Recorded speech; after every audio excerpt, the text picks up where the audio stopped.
I live in an apartment building that has 4 apartments on each floor. The apartments are split into 2 groups by something we call a bubble. Basically, 2 apartments share this bubble, and there's a metal door guarding them before each tenant goes to their own doors. My husband works as a doctor, so he had to go to work for his night shift. I usually do household chores when he goes to work, so the house is clean when he comes back in the morning. I turn on a Scary Stories podcast on my Xbox and do my work. I have 2 cats, Xena, who is 5 years old, and Marcel, who is 3 months old, that are usually very playful during this time at night. At one point, they both stop chasing each other and stare at the door without moving or blinking. Xena, my oldest, having her back curled and slightly hissing under the door.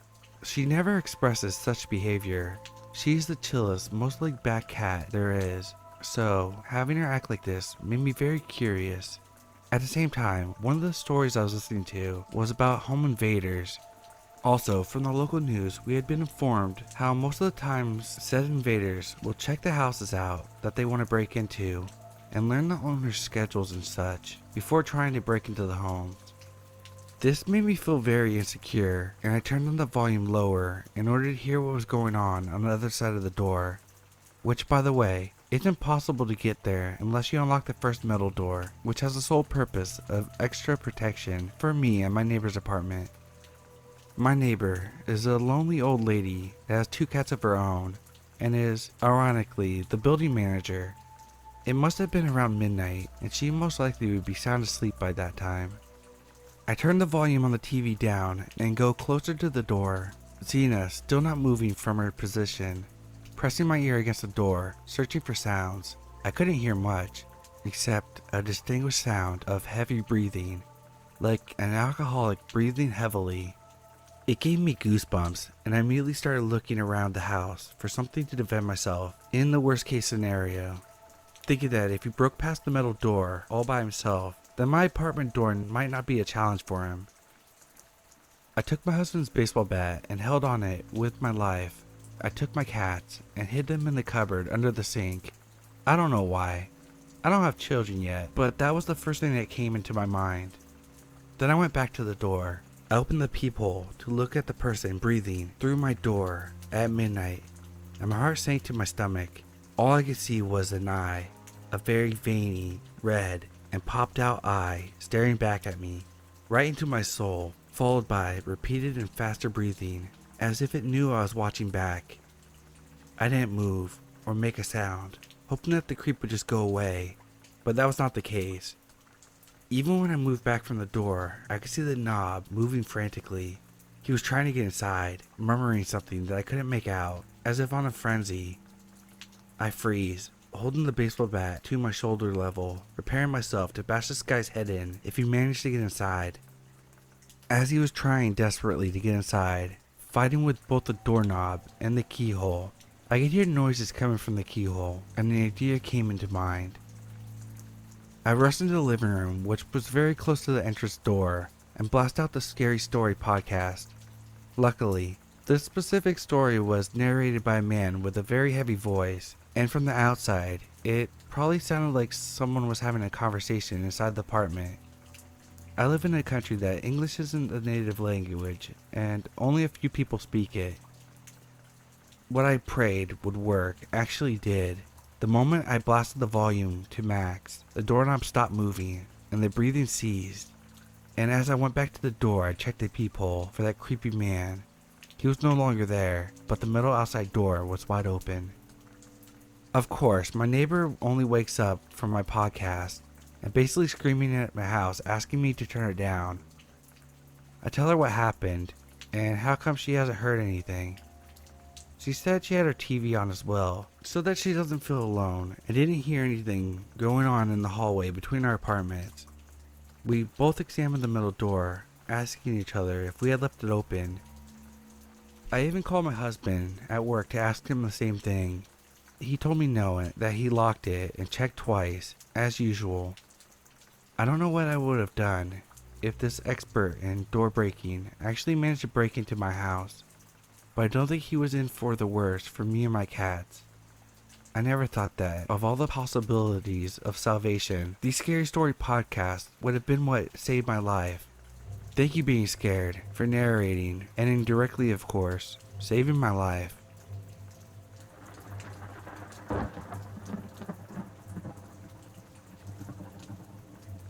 When I was about 8 years old, my parents were going through a divorce, and me and my older sister used to spend a lot of time at our grandparents' house. It's a long ranch-style home on the corner of a very nice neighborhood that's a 10-minute walk from a gas station, grocery store, and the few fast food restaurants. The streets were long and lined with well-manicured houses, cradled by big, scenic California Valley hills all around. We were never very wealthy, but my grandpa bought a fixer-upper many years ago, and the property value skyrocketed since then. As you can imagine, it's a very safe spot, and although there weren't many other kids in the neighborhood, it wasn't uncommon to see our neighbors walking their dogs or pushing a stroller down the sidewalk outside our house. Although my mom was especially protective all of our lives, this particular neighborhood was densely populated, and my family knew just about everyone who lived there.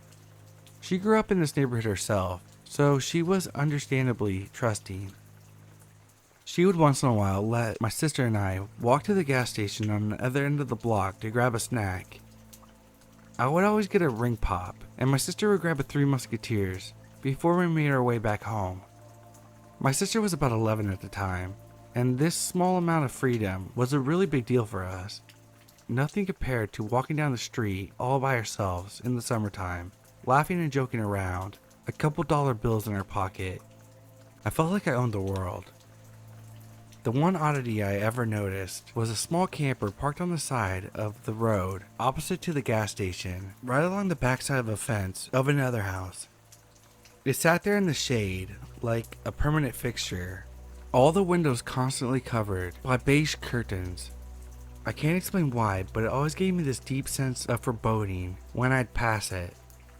I was almost positive someone was living inside it because, at times, I could hear the air conditioning running as it sat stagnant in the same spot.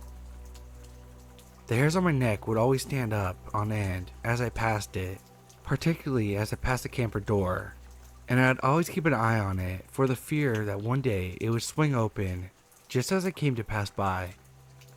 I think what bothered me the most was the drawing taped to the door from the inside. It was extremely messy, a sketch of odd lines in a brown colored pencil that was frustratingly indiscernible. I could see the outline of something, a vague shape, but could never make out what it was intended to be. I never had the nerve to stop and stare long enough to really investigate, but each time I walked by, I'd steal a glance. A year prior to the incident I'm about to describe, I was walking with my mom past a camper in the shade.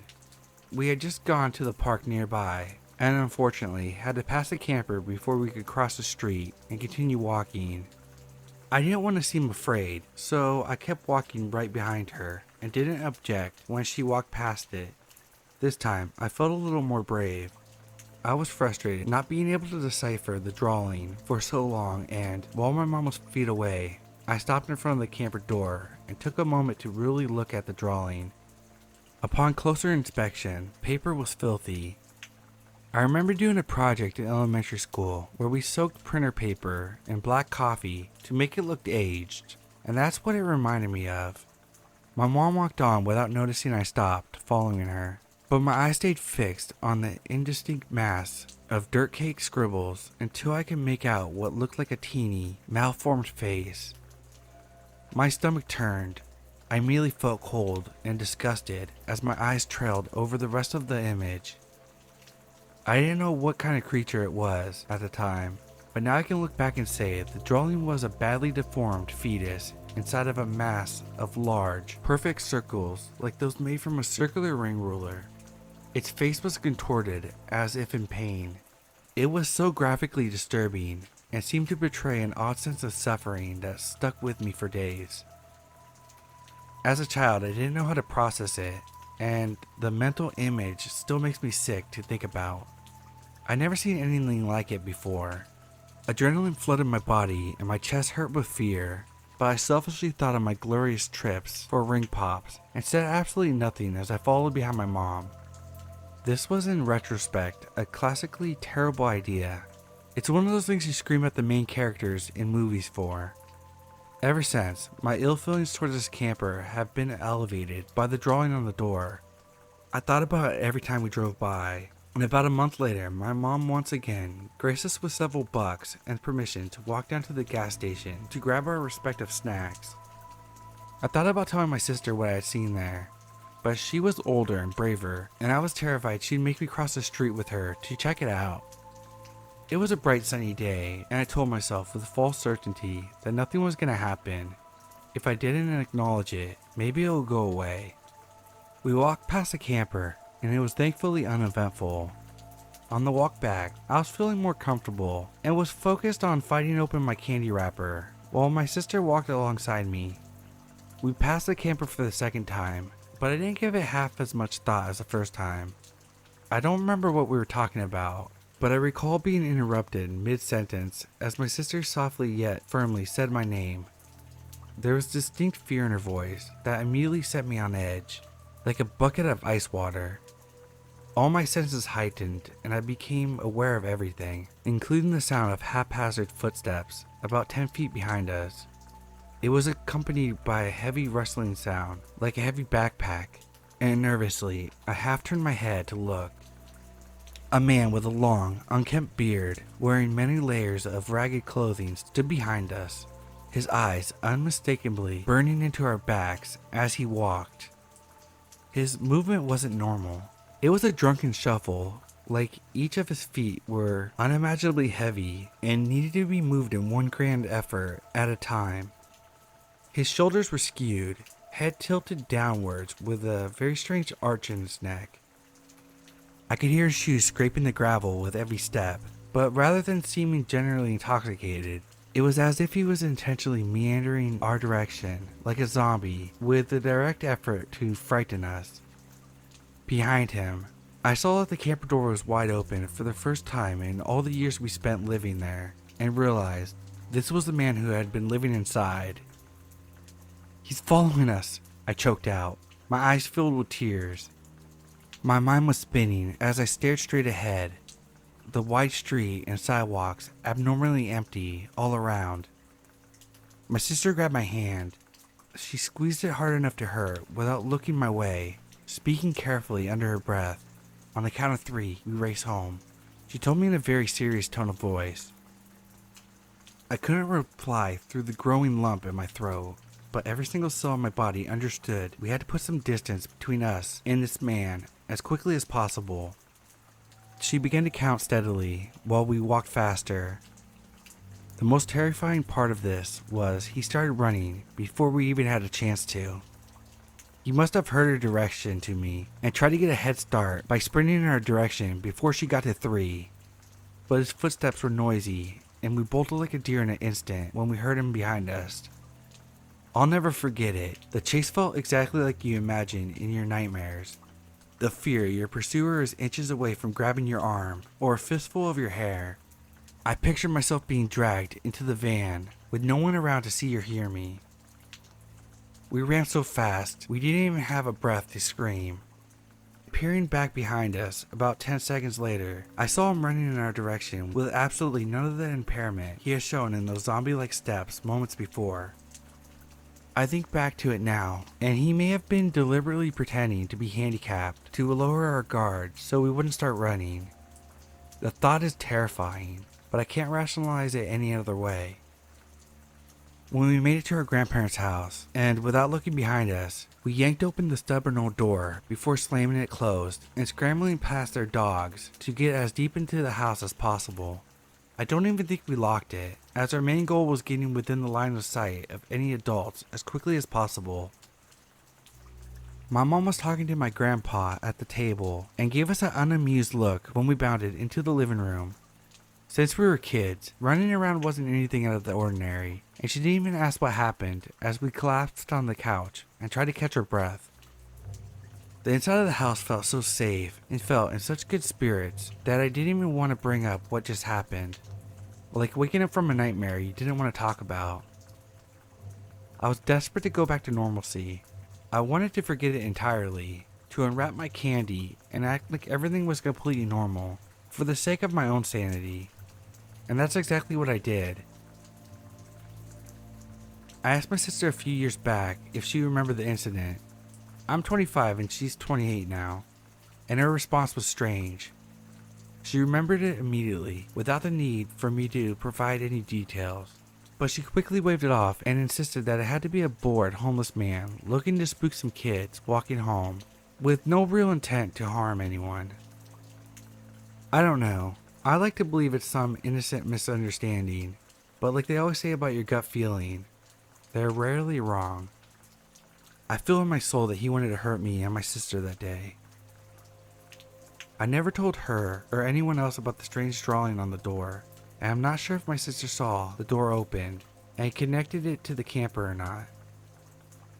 It's one of my biggest regrets, as I would hate for any other children to have been less fortunate after innocently walking past a camper in the shade. I believe he may have chosen the spot between the park and the gas station deliberately, due to the number of children walking around the area. I never sold the camper again. I'm not proud of how I handled this, and would encourage anyone who finds himself in a similar situation to contact the authorities immediately for the safety of others around. I don't know if maybe this whole story comes off melodramatic, but it was very real and very frightening in a way I can't forget. So possibly the deranged camper guy by the gas station, whatever your intent was, let's not meet.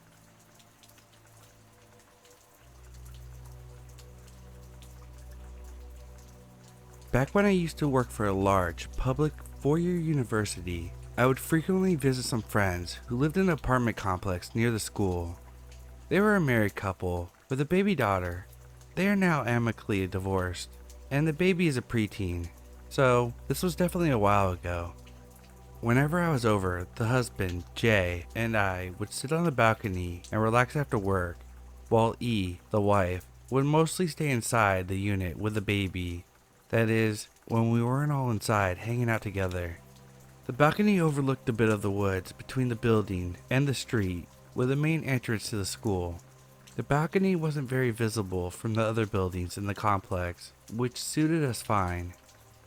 It was on such a night that we heard an ear-splitting shriek coming from the woods below to shatter the relative peace and quiet we were enjoying on the third-floor balcony. It sounded like a young woman giving her best effort to make sure someone could find her body whenever what was happening to her was over. The screaming broke out again, and after a few seconds, a third time. I immediately thought of Kitty Genevieve, a 20-year-old woman who was stabbed to death in the alley in Queens in 1964. It was a prolonged attack, reportedly witnessed or overheard by 38 neighbors who were either indifferent to the noise, unsure of the severity of the attack, or otherwise unwilling to get involved. This case has come to be associated with the bystander effect, the basic idea in which is that the more people who are around to witness something that might require intervention, the less likely that any one individual is to unleash their inner Batman, because it's such a diffusion of the responsibility over all the people there at the scene. Essentially, everyone stands around like a background extra, just waiting for their protagonist to do something heroic. I was jolted from my pedantic reverie when Jay shot past me through the sliding glass door into the apartment to put his shoes on and rush out the apartment door. I followed, and E caught me by the arm. I could see in her eyes that she heard the screaming too. "Don't let him go out there. Make him come back," she pleaded as I shook my head. "Call the police," I replied as I slid my shoes on without tying them and followed Jay down the stairs. I wished I had something to use as a weapon, and I mentally tried to review as much as I could of what my roommate at the time had taught me about hand-to-hand combat. I was feeling woefully unprepared and, at the same time, incapable of turning around. It felt like a moment where choices I make define who I am, and I knew I would always feel shame and regret if I didn't try to help her. When I got to ground level, I caught up to Jay, who was looking around in the woods, straining his eyes against the low light. I called the police myself. hoping a few calls from the same area about the same disturbance might engender a sense of urgency. The call dropped, but the police called back immediately. I told them where we were and what was happening. The woods were quiet at this point, but we started walking along the edge of the woods, looking and listening for anything that could help us locate the woman, her attacker, or God forbid, her remains. Above us, a window slid open, revealing a silhouette of a woman looking down at us, backlit by our kitchen light. "Hey, what's going on down there?" she demanded. "I've called the police." "Good," I answered. "So did we. We heard it too." "Oh gosh, what do you think it was?" she asked us. Jay and I looked at each other and then back up at her, as we collectively realized that none of us wanted to say out loud what we thought it was. I mean, we all knew what it sounded like. We couldn't see or hear anything unusual, and eventually we made contact with the police officer, who took our statements and contact information. Relieved that the situation had been handed over to people who were ostensibly better trained and equipped to deal with it, we went upstairs and back to the balcony, where we watched the police officer's flashlight beams pan back and forth across the depths of the woods for a couple hours as blue lights filled the spaces between the trees from the busy street across the woods, signaling the arrival of more police. The next day at work, I got a call from a number that looked vaguely familiar but wasn't in my phone. I picked up and found that it was a local police number from the night before. The person on the other end asked me to tell my version of the events once more for record. I don't know if he was trying to see any discrepancies in my story from the last time I officially told it, but I went through everything again, as well as I could remember it. The police didn't have any new information, at least none that they were willing to share, and I was never called to court or anything like that. I guess the main thing that still bothers me about it, even to this day, is that I'll never know what happened out there.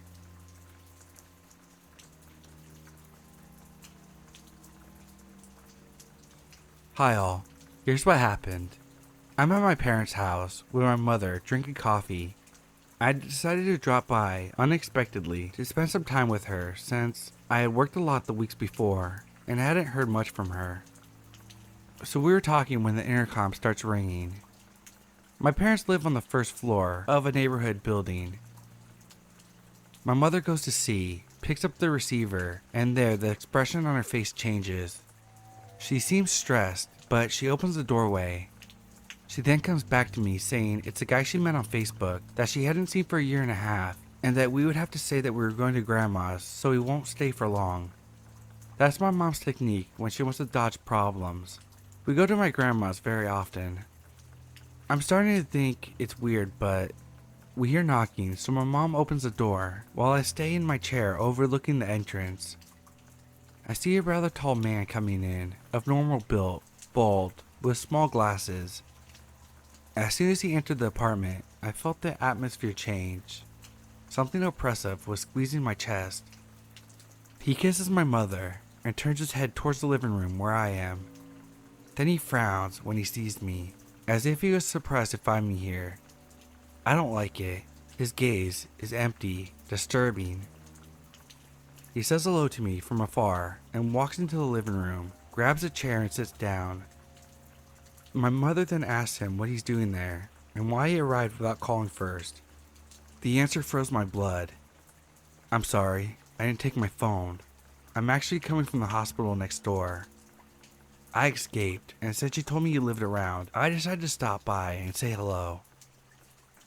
At first I thought he was joking, especially since he said it with a big smile, but his eyes were really weird, and his attitude too.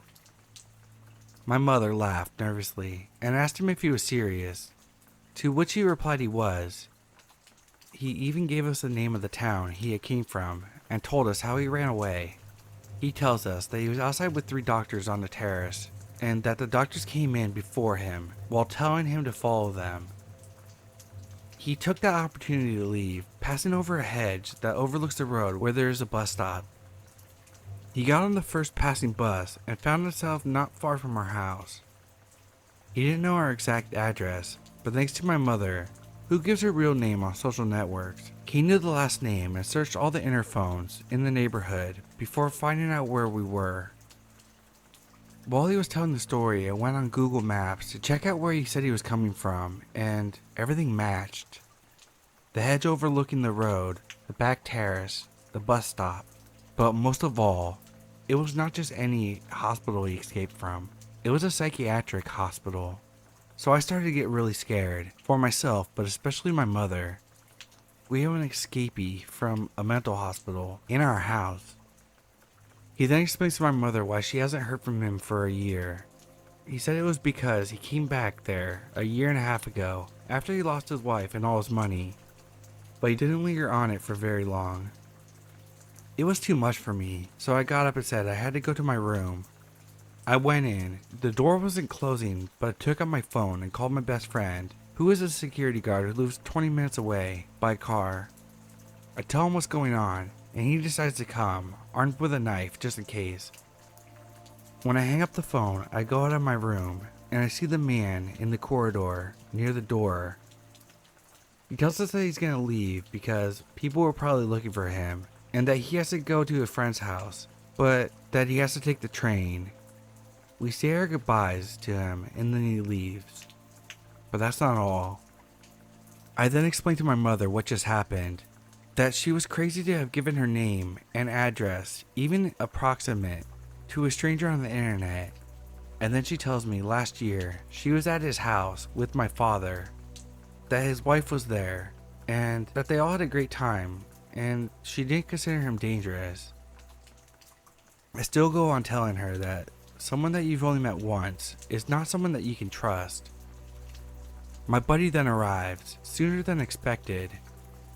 We decided to call the hospital to make sure what he said was true, and especially to warn and report that someone is missing. We call, talk to the secretary, and explain our story. She seems surprised and puts us on hold until she checks it out.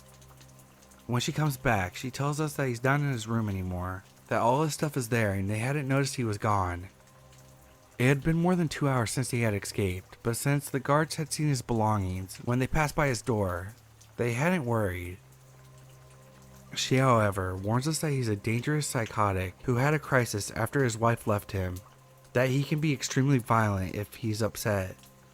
At that moment, I could only think one thing.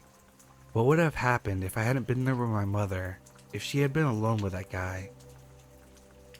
She told us that they were going to do whatever was necessary. We asked her if we could be kept informed when they had found him, but she told us that she had no right to give us that kind of information. We then raised our voices and explained that we shouldn't be afraid of him coming back every day, and she apologizes but says she can't do anything about it. We hung up the phone and decided with my friend to go walk around the neighborhood for several hours and over the next few days to see if he's still there, but we never saw him again. All this story, which really happened, has a great moral. Never give your address to strangers, and never reveal personal information on social networks. That's it. The story happened when I was a little kid in Trinidad. I'm not precisely sure how old I was, but thinking about the car and the uniform I was wearing at the time, I was in the range of 6 to 8. I'm 33 now, so this would have had to been in the early 90s. My parents had picked me up from school and were picking up my sister from school. This was a daily occurrence, and most of the time it only took a couple of minutes to get her and come back to the car. Most of the time, I sat in the car by myself, listening to the radio. This day, however, they were taking longer than usual. I started to get bored and was looking outside the window when I saw this man walking down the street. This is the strangest part of the story. Something about him creeped me out, even before I could see him clearly. I wasn't a particularly fearful child when it came to strangers, and he didn't look scary at all. But every instinct in my little kid brain screamed at me to lock the car doors, so I did. As he came closer to the car, he saw that I was in there and started talking to me, and then he started telling me to get out of the car and go with him. I wanted to scream, but I couldn't. I was so scared. Then he tries to open the car doors, When he realized that the doors were locked, he backed up a little and started asking me to open the car doors again. As he was doing this, my parents and sister came out of the school.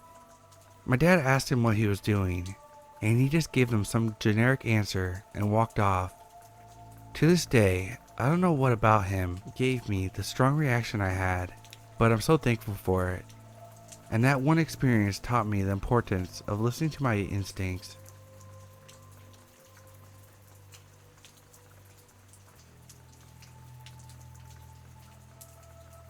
This happened about 2 years ago when I tried to get into the dating scene using Bumble after my first relationship ended. This guy, we'll call him Kyle, was one of my first matches on the app. Everything went smoothly. He seemed very nice and goal-oriented. After about 2 weeks of talking, we decided to finally meet up. The whole date was a disaster. I'll sum up everything he did during it. I know some of you will ask, but I didn't have a license or a car to bail, as much as I wish I did. My brother drove me to the meeting spot. Kyle took me to a little airport cafe, since it's right next to our basic 3-seated airplane airport. He began talking about his ex and how she was pregnant. He went into detail about the hospital fees he paid, thinking that it was his kid, until the baby was born. She had cheated on him based off of a very different skin color of the baby, that it obviously couldn't be his. Then Kyle began to talk about his mother, who had some problems as she liked to tase her kids, including him, and watch them seize up. He told me that he had health problems from this. Then he began to talk about getting his pilot's license, and how he always wanted to propose to someone in a plane. Literally the next thing he said was, "So have you ever been up in one of those little planes?" With a wink. Then continued to say that he was in a midlife crisis and planned to die at 40, but that I had given him a reason to live. After we ate, we left. The date continued, as Kyle said that there was nothing to do in my town, and he wanted to drive 2 hours away to the next big one, where there's more stuff to do. I declined, and he changed his intent with actually wanting to see his friend down there. I told him that I would be okay if he dropped me off at a local store and he could go by himself. He got upset and pretended to turn around and head back into my town. Then Kyle pulled over on the side street with many houses and asked if I would like to practice driving. I said no, of course, because I hadn't even read the little book that DMVs give out, and his car was one of those expensive Mustangs. I wasn't going to crash it. Then he pouted, said he needed gas, and on to the gas station we went. When we get to the gas station, he asked about my previous relationships. I said it wasn't something that I would talk to someone that was so new, and clarified it wasn't a good one. This seemed like a good time to leave, as even though it's a gas station with only pumps, I could easily walk to the store and call my brother. But of course, Kyle wouldn't have that. He locked me in the car.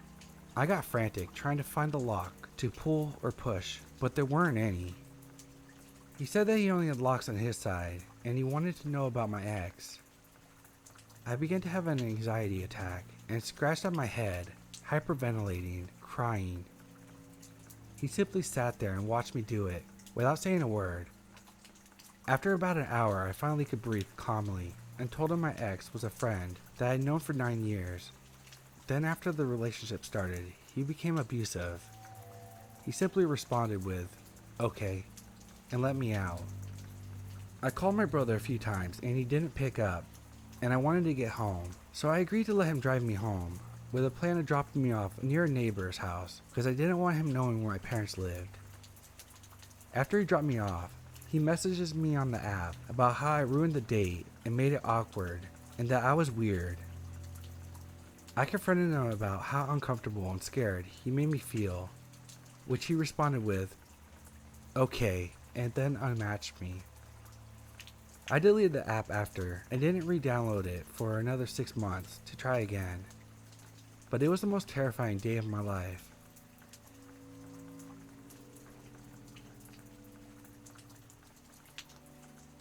This happened a few years ago. I'm a female and was 20 years old. I had just gotten into the Tinder scene and was pretty new to the whole thing.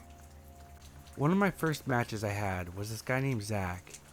Zach seemed super cool, and we messaged back and forth on the platform about video games, anime, and about generic other things in our lives for about a week. Finally, Zach asked if we could meet up. I figured enough time had gone by, and he hadn't given me any red flags, so I said yes. We set a date for the next day, and then I made my first big mistake. I gave him my address to pick me up. Looking back on this now, I realize how stupid I was to do that, and things could have gone a lot worse than they did. The next day comes, and I spend much of the morning nervously getting ready for my first real Tinder date. Thankfully, my roommate Sarah was also home with me and experienced the whole ordeal. About 30 minutes before Zach was supposed to pick me up, Sarah and I watched 2 cars pull up in front of our 4-unit apartment building. 3 of these redneck-looking, creepy countrymen get out. They looked to be about 40, so Sarah and I paid them no mind. The next thing we know, we hear loud banging on the main door. Our building is locked unless you are a tenant, so they clearly didn't belong. Me, being as naive as I was, thought that they were there for one of the other building residents and stupidly opened the door to ask them who they were looking for. The guy in the middle said, "We're here for..." At that moment, I went from friendly to confused to scared. I didn't like the way they were looking at me. I told him that was me. Third mistake. He gave me the creepiest once over and said, "Oh yes, you look just like your pictures." This sent a chill down my spine, and I demanded to know who they were and what they wanted. The guy in the middle said that they were friends with Zach and that they were here to pick me up for our date. I asked him where Zach was. He just snickered and said, "He's in the car," and pointed to the second car, which was strategically parked behind a tree, so I couldn't see if Zach was actually in there or not. Luckily, I'm not that stupid. I told him that if Zach wanted me to go out to the car, then he could come and get me himself. Then the guy on the right steps up and asked if I would like to get with him. I went to shut the door, but he shoved his boot into the frame before I could close it. The man on the right then says, "If you won't fuck me, fuck my buddies at least." At that moment, Sarah comes out of the lobby, yanks me into our apartment, and locks the door. They banged on the door for a few minutes, and Sarah called the cops. They left shortly after, and we watched from the living room as they got back into the cars and drove away. There was nobody else in the car. What's even worse is, a couple hours later, I got a message from Zach saying, "I'm so sorry. My friends took my phone and thought that they would play a prank on me. Don't worry, you'll see that I'm a good guy when we actually meet." I blocked him instantly and deleted my Tinder. The cops couldn't do anything because I didn't get their names or license plate, so I never did find out what happened to those guys.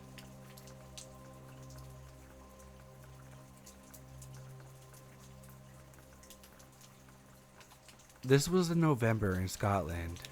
I was desperate, I must admit. I had been single and alone for some time, and it was driving me crazy. That's when I met Laura.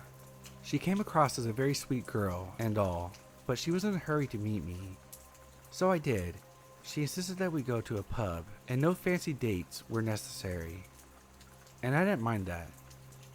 At first glance, I knew I'd been swindled. She looked different from what I saw before, but I didn't really mind. I was just happy to have a date, and I'm not exactly good looking myself. I gave her a chance to redeem herself. We got talking, and after a few beers, things started to get more intimate. Before I go any further, she was quite an overweight girl, with long dark hair, and she had eyeshadow similar to Amy Winehouse, and she said that she was a huge fan. I asked her about her hobbies and interests, but she asked me to talk more about myself. I told her about my job, and she yawned sarcastically. "Let's talk about your sex life," she said. She slipped her foot out of her shoe and started rubbing it on my groin. Needless to say, I was aroused. So yeah, I don't have much to say in that department, and it's been a while since I had sex, so I was very honest with her. I asked her about hers, and she said she has her kinks, and that she's done things that I never imagined. Want to see what I can do? she said, "Let's go to my place." So at this point, I was starting to feel very drunk, which I was amazed as I was only on my 4th pint. I did have 2 shots though. We waited for a taxi and she was holding my hand, excitedly whispered into my ear that she was going to do some things that I have never experienced before. In a way, I actually couldn't wait to just sleep. My head felt heavier than the rest of my body. It was like the ground was moving beneath my feet. The rest was a blur. I can't even remember getting into the taxi, but I do remember falling down the stairs and she was above me, laughing at me. "Come on," she said, "get your sexy ass up here." I struggled up the stairs, and before I know it, from what I remember, I was in her bedroom naked, and it was like I blacked out. I tried to sit up, only to find myself tied to her bed by my arms and legs. Then she entered the room dressed in bondage gear.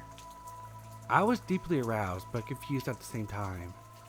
She performed sex acts on me before having full intercourse. I laid there in delight, don't get me wrong, but something still felt off about it all. I had dozed off for a bit and had been woken up by a strange screeching sound. "What are you doing?" I said, as she was wrapping my legs in cling film. "Hush now," she said. "This is the best bit."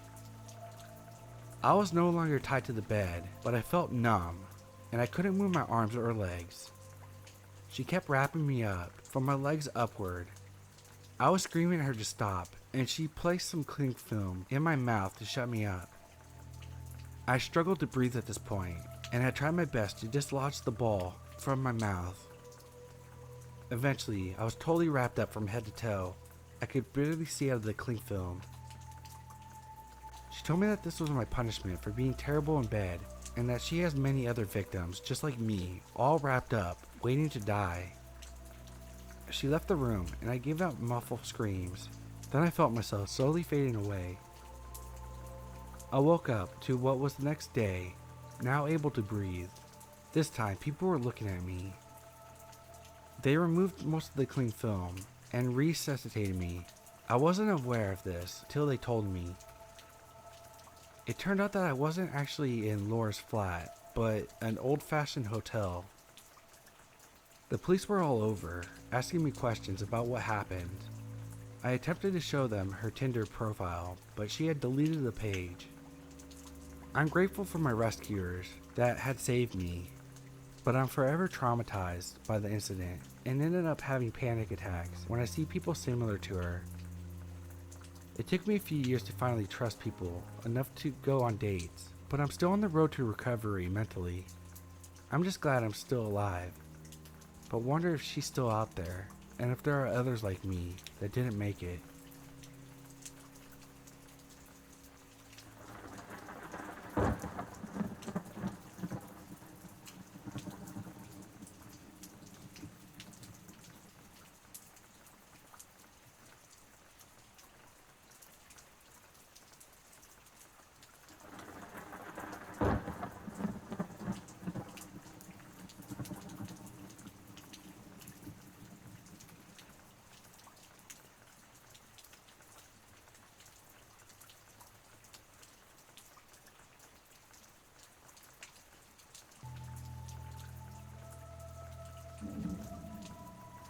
This happened to me about an hour ago, and I can't seem to wrap my head around it.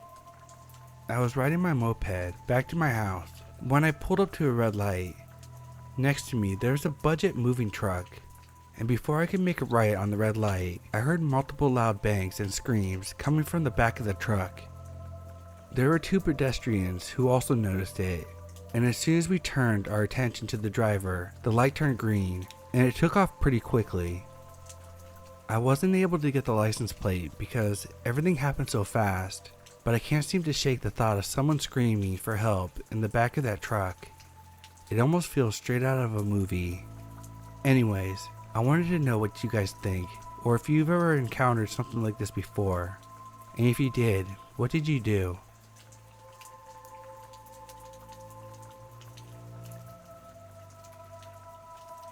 So recently I moved to an older house with my whole family, my mom, aunts, uncles, brothers, and cousins. so that we could take care of our grandparents who were very old. The only house that had enough rooms for all of us and was available is a very, very old wooden house. In the room of one of my cousins, there's a small door that leads into a kind of a basement. The former owner of the house said that he lost the only key to that door a long time ago. That already left me with anxiety and nervousness. My cousin says at night it makes little noises, and my uncle says that there are probably mice inside. At that same time, some of my cousin's things and mine are disappearing. My room is right next to his. The food we buy in large quantities because of the number of people has been going too fast.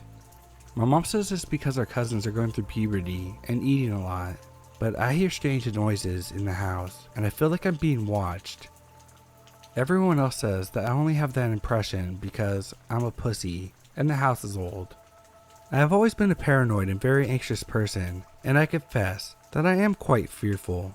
But I'm not able to relax a minute in this house because it feels like someone unwanted is in it. I know that no one in my family is going to investigate or worry about it because I'm just a 15-year-old kid with a big imagination according to them. But I can't stop this constant fear in this place.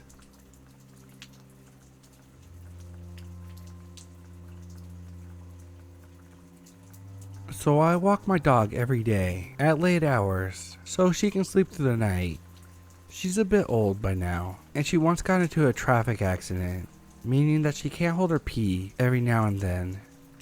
The route is almost the same every time, at almost the same hours, 9 p.m. through 10 p.m.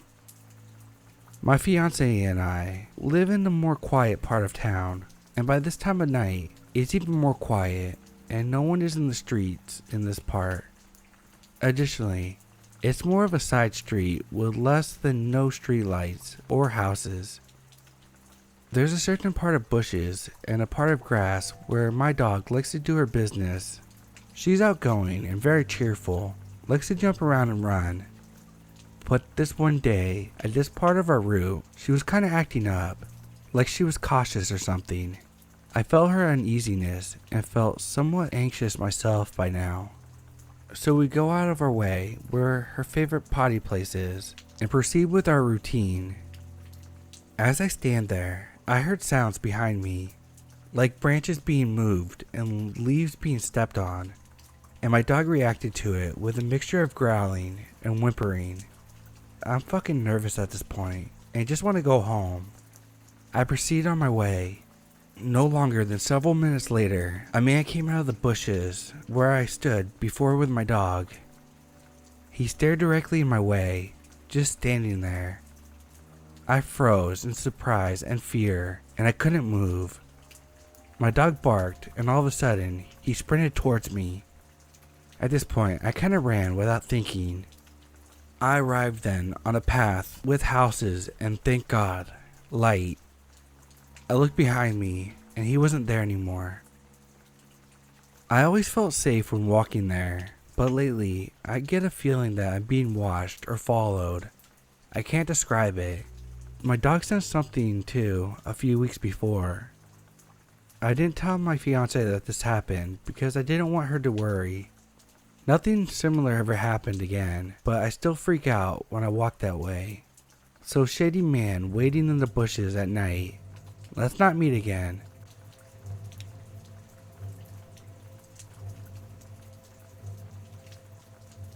Nowadays, it's so easy to connect with someone. All you have to do is pick up your phone, download an app, and boom, now you can see all the eligible bachelors in a close radius without getting out of bed. But just a year ago, something happened that changed my mind about online dating forever. I was 21 at the time, and getting a bit tired of my mundane life. I was scrolling down through a popular dating app, and that's when I saw him. Tall, blonde, blue eyes, pretty smile, perfect. We instantly matched and agreed on dinner and cuddles at his place. Yes, I know, never go to a stranger's house on the first date, but I was trying to score a home run, if you know what I mean. I shower, slip on my favorite pair of kicks, threw in a big t-shirt and shorts, rubbed my favorite perfume, and was out the door. When I pulled up to his 3-story townhouse, I said, his living arrangements seemed to match up with his line of work, so of course, I had no doubt he was who he said he was. I go up to his door and knock. About 15 seconds later, the most handsome man I've ever laid my eyes on opened the door. Instantly, we connected. We dated for about 4 weeks, but one day he looks over at me and says, "Can I tell you something?" "Well, of course, babe," quickly answered, eager to hear what he was going to say. He looks me dead in the eye, straight faced, and says, "When I saw you on the app, I planned on killing you." His hand reaches over and caresses mine, but I changed my mind. Chills went down my spine as I knew he was not joking. Completely paralyzed in fear, I just stared at him, unable to speak, unable to move. He moves closer and says, "Babe," and that's when I snapped out of it. I grabbed my purse, ran out of his door, blocked and deleted his number, and quite frankly, deleted the whole app. Hot guy from the dating app, let's never ever fucking meet again.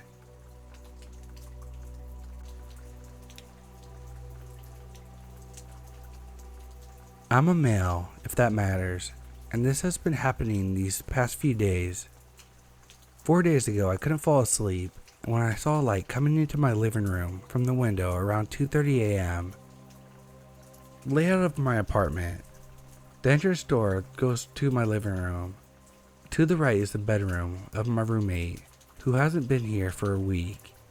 To the left is my kitchen, then my bedroom, and then the bathroom.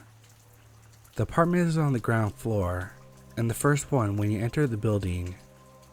When I get up, my dog, half Labrador, half Border Collie, is growling. The light moved towards my dog and me. It turns off, and I can hear someone walking away. This morning, I woke up at 4 a.m. to my dog growling. She likes to sleep under my bed, and I kind of saw a shape in the kitchen window. We do that half dance of moving to the left and right, kind of like seeing if it's real. My dog walks towards the door of the apartment and stays there. I grabbed a machete and a flashlight, walked out. My dog is going nuts, and I didn't let her out. The building door is closed, and I couldn't really see anything out of the ordinary. I went back inside and closed the door, and for half an hour later I hear someone walking down the stairs and around the building and opening the door.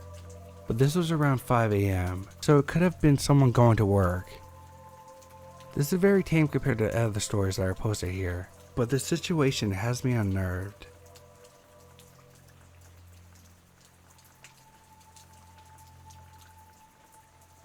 This happened a few years ago when I was 16 or 17. I don't remember. I'm a female. I was chilling with my best friend, who was the same age, in kind of an empty street. I live in a big city and it's broad daylight, but the streets are always like that. Some people walk by, but mostly in cars. We were sitting somewhere in the street and drinking Red Bull, listening to music. Then a black car stopped in front of us, and an old lady was inside, looking sort of rich. She seemed to be wearing nice clothes and jewelry, and her hair was well done. First, I thought she was going to ask us something, like most people do, but as soon as she opened her mouth, I knew something was off. The way she talked was weird. Just weird.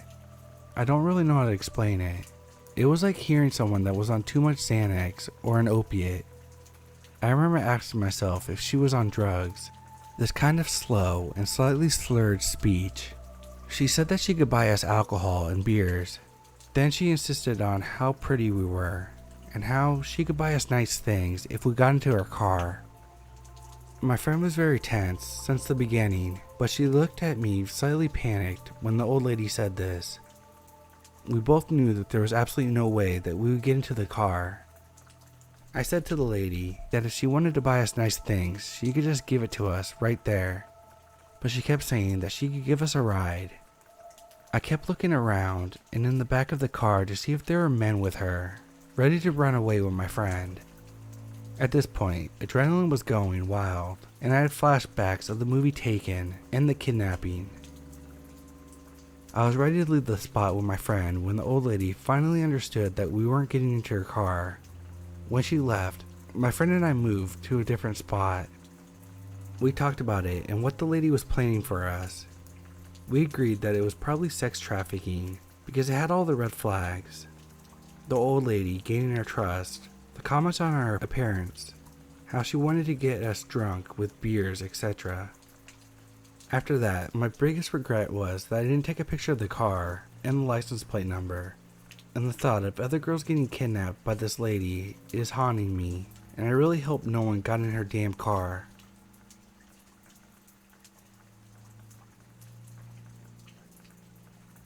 Just some background about how I sleep.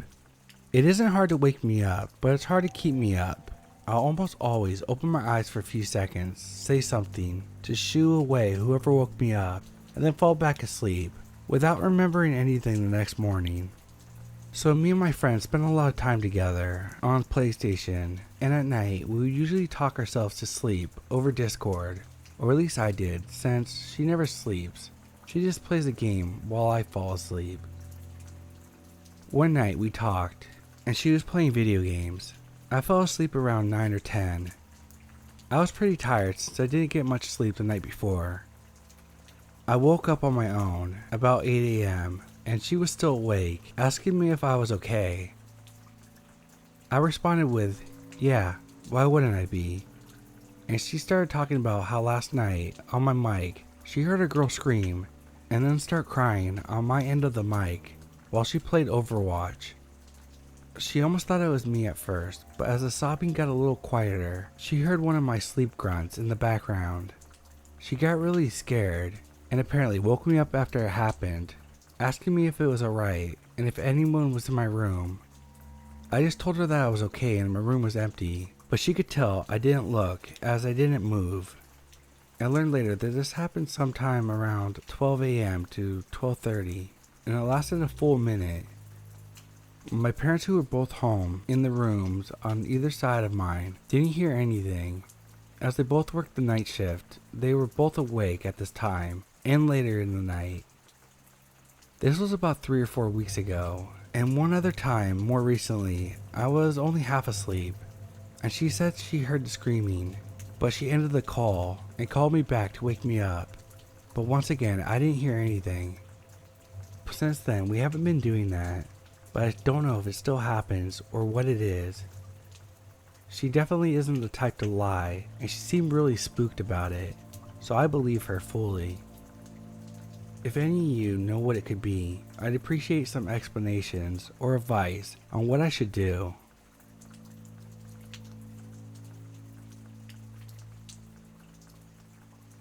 Last night, my roommate and I made a last-minute decision to go night swimming at the river in our city. It was around 8 p.m., so there were still a few people hanging out in the area, but it was quite dark.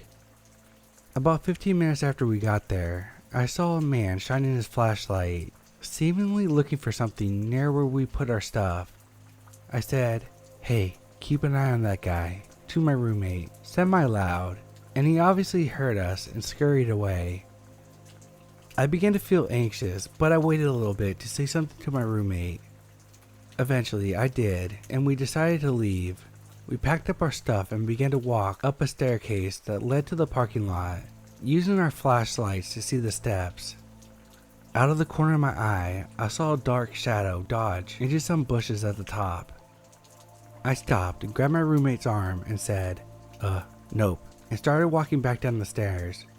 I told my roommate what I saw when we got to the bottom, and she said it was probably just a tree blowing in the wind. I started getting the strangest feeling in my stomach that I had never had before. I just knew that if we went up the stairs, something bad was going to happen.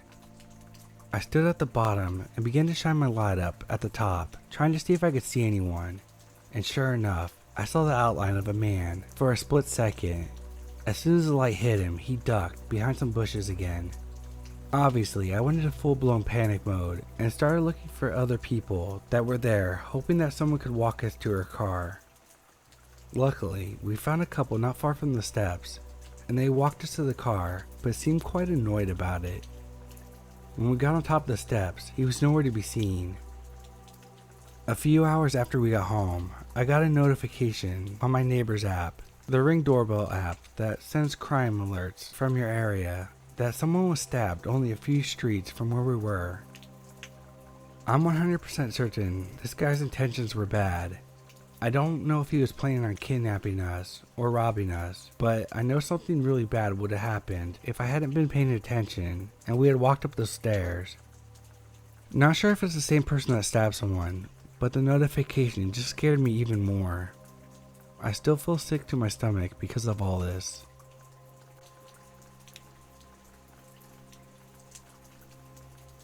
My husband was a trucker with a cross-country firm at the time.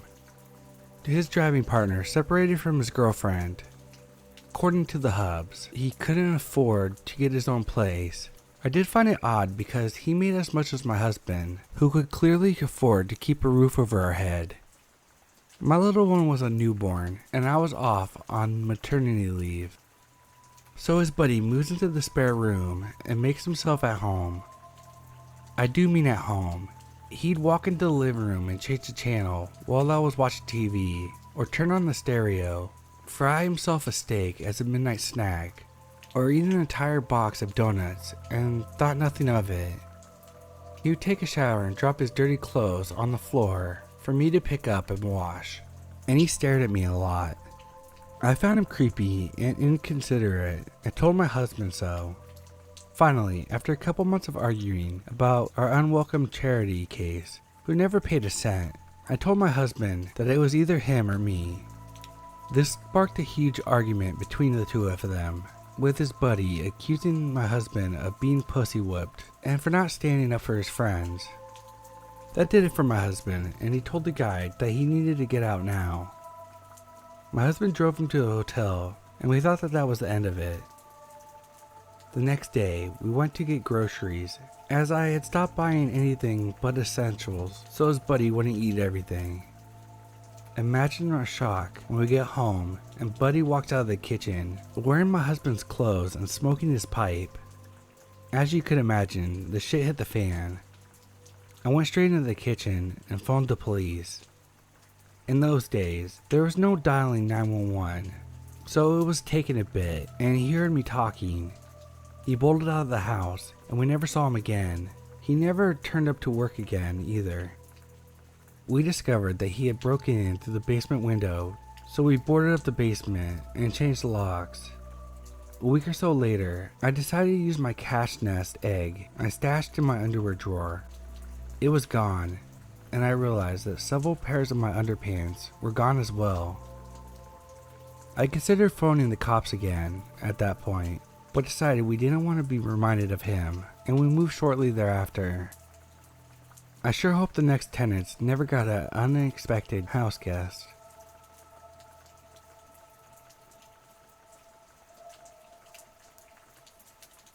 Yesterday, I met a man who really terrified me. I struggle a lot with mental health, and I don't enjoy socializing. Therefore, I got in touch with this particular man, whom my municipality found through their organization, where people with different struggles get support and help with socializing from a person who has this at their job. It's like a big brother, big sister kind of job. Literally anyone can get in touch and explain that they want this kind of job. It doesn't matter who they are. Anyways, as I sat down and waited for him, I was extremely nervous. I'm always nervous when it comes to meeting new people, mostly because I don't know what to say, how to interpret what they tell me, what to look at while talking to them, and so on. When he went up to where I was seated, my gut immediately said, "No, you're not safe with this person." I just pushed through this though, and tried to ignore my gut feeling. He didn't say almost anything. He didn't ask me questions. He didn't talk about himself. He looked and felt distant. He wore what looked like old clothes. When I asked him questions, he almost never responded. If he did respond, he weakly answered yes or no. The few times he actually talked, it didn't make much sense, and he talked so unclearly that I had to ask him multiple times to repeat himself. If I didn't keep the conversation going, he wouldn't talk at all. Occasionally, he would mumble something inaudible and almost expect me to give him a response. The only time he talked to me more clearly was when he told me, "I don't like people staring in at my house. I use blinds so no one can stare. There were a few people who would walk by my house and are able to take a look through my window, but it doesn't happen often. I should get a lamp in my house. It's so dark there." I freaked the hell out and wanted my father to come and get me. He said he wanted to keep in touch, but I didn't give him a direct answer to his statement. I told him I had to catch the bus for my ride home, and he immediately said, "So do I," and went the same direction as me. Luckily, my father told me that he was nearby and was able to pick me up. I know the situation probably doesn't seem very creepy or sketchy, but I was absolutely terrified.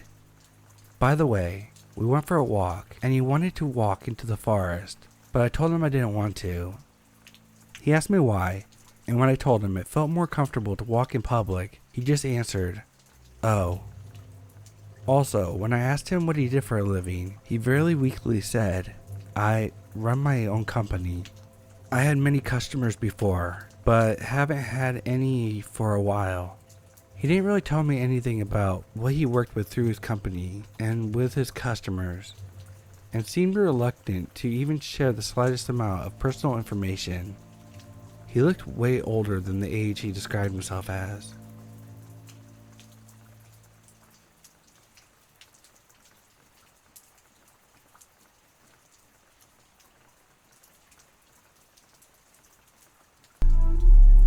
One evening about 5 years ago, I traveled to the Loch Ness with my friend to see the loch and the surrounding area. We had planned on arriving by afternoon, spend the evening, then travel to the hotel when it got dark. We got there with no problems and spent the day together, taking in the beautiful landscape.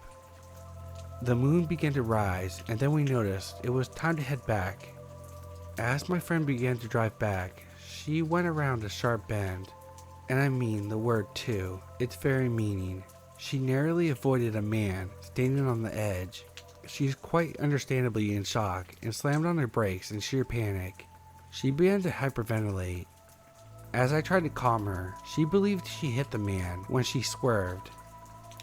The man was okay, as we learned later, because he walked towards the car and apologized for standing so near to the road.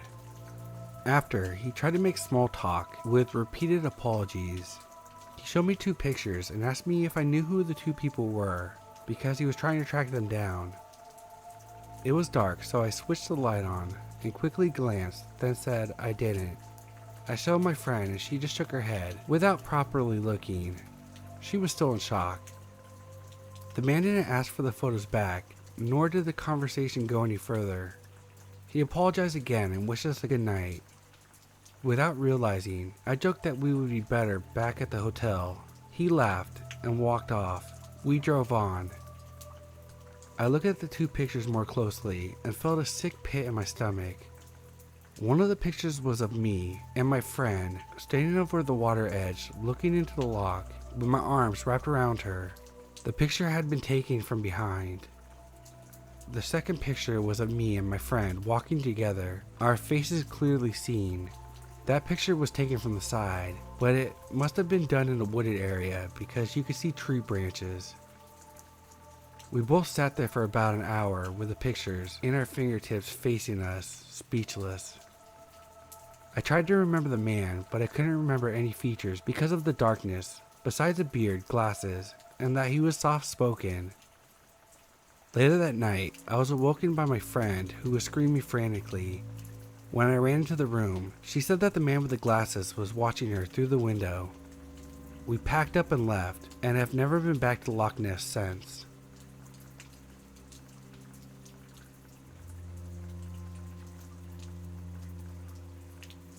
When I was a kid, I used to go up to the Smoky Mountains and stay there with my friend and her family for a few days to a week. One time, my friend's dad drove me and my friend down to Asheville, North Carolina, which was about an hour and a half away.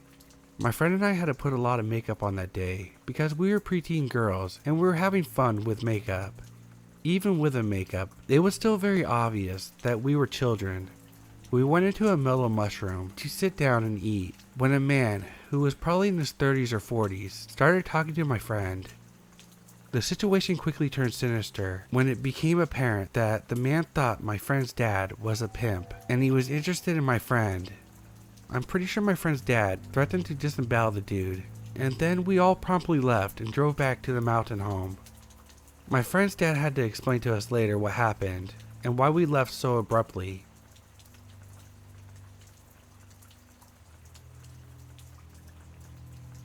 Last year, I was packing up my apartment, ready to move out of my college town.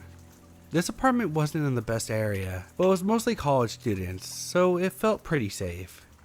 I had a friend over and we were drinking some mimosas, just happy to be done with our undergrad, both 22 years old and female. It was around 2 p.m. on a Saturday when someone knocked on my door. I looked through the peephole and there was no one there. So I cracked the door, thinking my roommate had a package delivered, but there was nothing. This person must have been hiding behind the corner because as I closed the door, they lunged out and put their full weight into the door. But luckily, I was able to get it closed and locked. They began pounding on the door, asking for help. It sounded like a woman, but I couldn't tell looking through the peephole. They continued knocking for a minute and pleaded to be let in. My girlfriend and I were standing there frozen. Why were you hiding if you needed help? Also, my apartment was on the 4th floor, back corner, so it's pretty unlikely my apartment was the quickest to reach. After a few minutes, they just calmly walked away. Later that day, I asked my neighbor if anyone came to their door, but she had no idea what I was talking about. Nothing else happened, but I'm still very curious what they really wanted from me.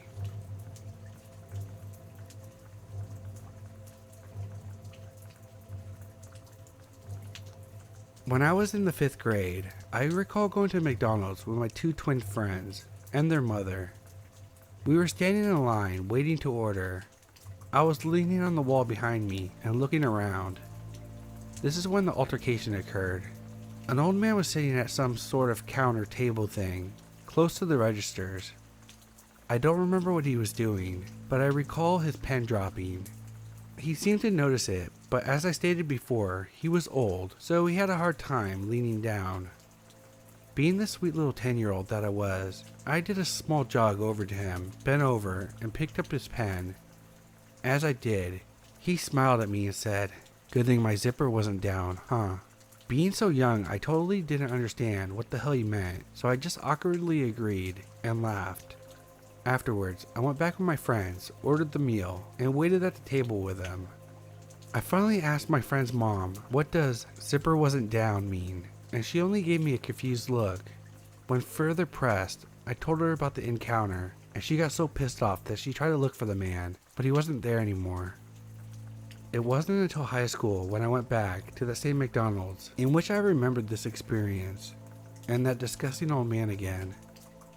I would say let's not meet again, but I think we should. Being in the army and growing as strong as I am, I probably would deck him in the face now.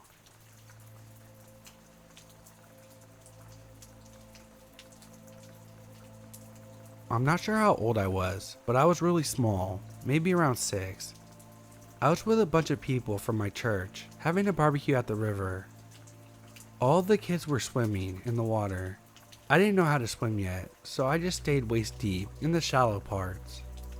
At some point, this girl came up to me and was playing with me. We were splashing each other and stuff. The weird thing is she was probably about 13 or so, and I didn't even know who she was, even though I knew everyone else there. Apparently, no one was paying attention to us. She started pushing me out deeper and deeper, to where I couldn't touch. She kept laughing the whole time.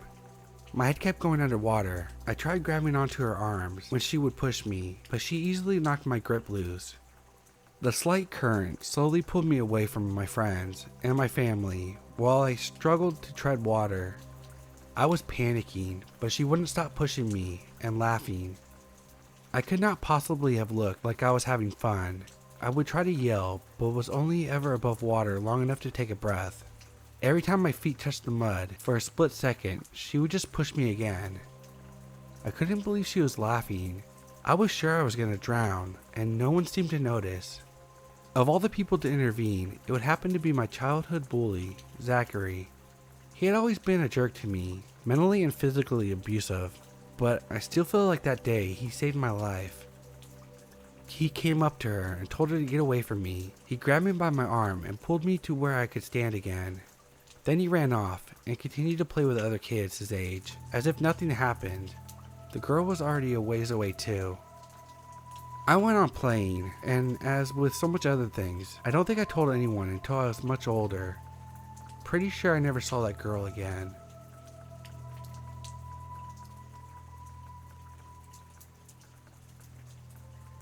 My father's best friend, a man and his wife that I've known since I was a baby, always unsettled me. His wife hated me. She hates kids. And he would pay attention to me, watch me, even if I ignored him. By the time I was 12, I knew things about him that I shouldn't know. Like favorite sex jokes, positions, preferences. You know, stuff that you might say to your best friend, my dad, but not with their 12-year-old daughter around. When I turned 16, there was a night where he was over, and I was in a spaghetti strap shirt with night pants, about to go to bed. I was saying goodnight to everyone in the house. My dad had gone to the bathroom, and this guy's wife was in rehab for drugs, so she wasn't there. He got up from the table and went to give me a hug goodnight. This was really weird since I never initiated any hugging, and he would never initiate one with me. This hug lasted forever. My arms at my side, his arms trapping me against him. He finally released me from the hug, but placed his hands on my arms and looked at me.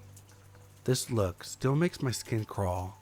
He looks down at my chest and whispers, "Wow, you've gotten so much bigger." His thumbs are ghosting over my arms and closer to my chest. I was too startled and unnerved that I froze. I couldn't think to move. This man, a man that helped my dad change my diapers, was lusting over how big my boobs got when I was 16 years old. Thankfully, before anything got worse, my father got out of the bathroom and this guy backed away. I would never go around him after that. I told my dad that when he would be there, I was not going to stay there. So Marvin, let's not meet again.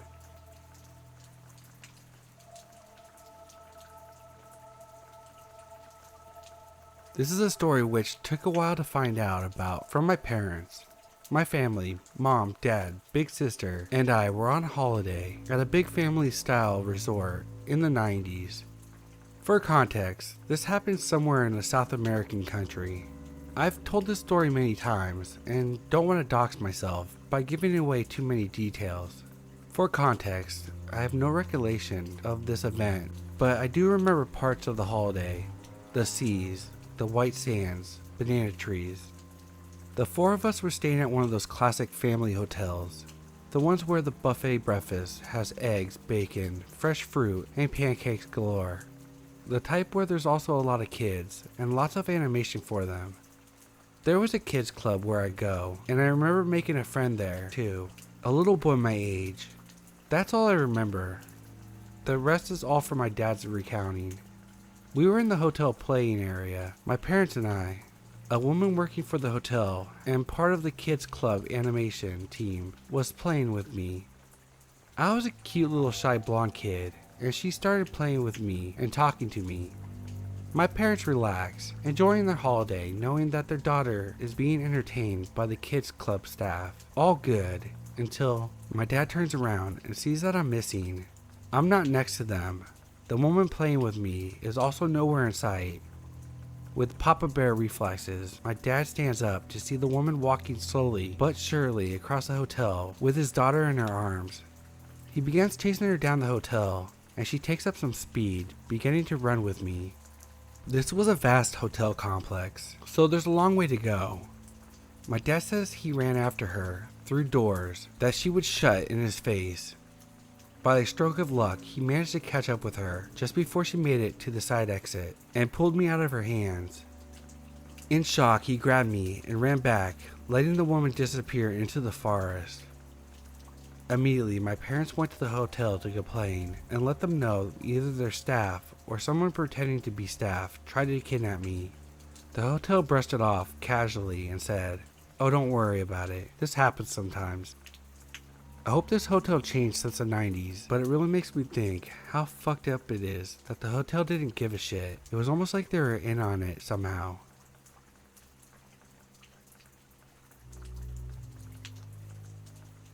Let's start off with some backstory.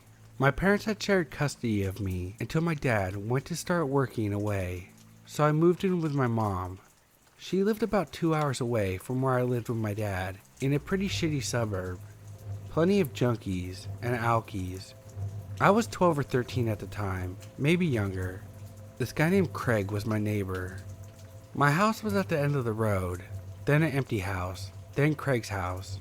Craig's house was about the same size as ours, but he had about 10 people living there.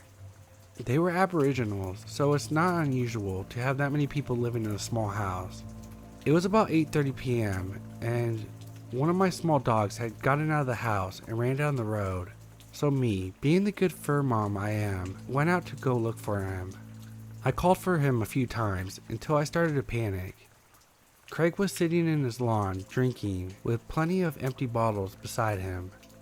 I was on my lawn when he stood up with only the vacant house lawn separating us. Craig waved me over, telling me to come closer, so I did. I walked closer. He told me that he had a small dog in his backyard, and if I didn't hurry up and get it, he was gonna fucking kill that mongrel and hang it all over your house. I was in shock, so I walked closer. Then, one of the women I lived with came running out and told me to get away from the man. I snapped out of it and basically ran inside my house. What happened was, my dog had basically done a lap of the neighborhood and came up right next to our house. He dug under the fence and into the backyard. One of the women I lived with heard him bark, so she asked the others if I was still looking for him, and that's when the lady called for me. To the old man who told me he was going to kill my dog, I hope you fucking die.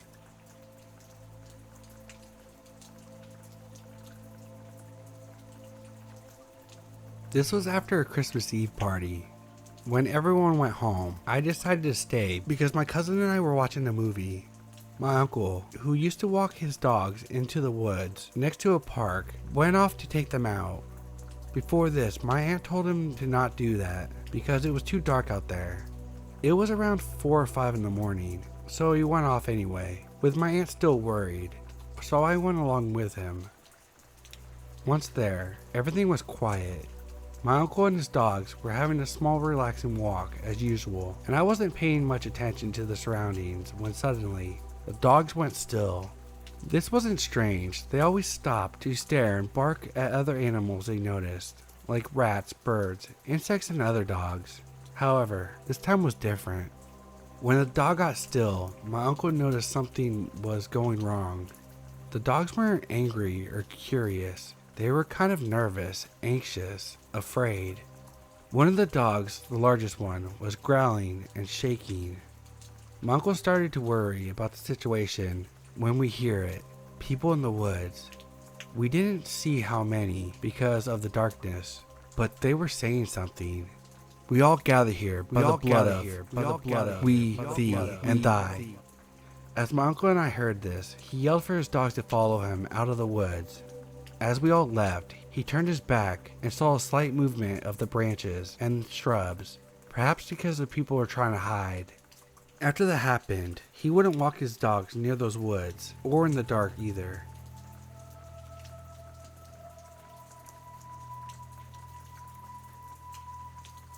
One night, I was in bed with my boyfriend.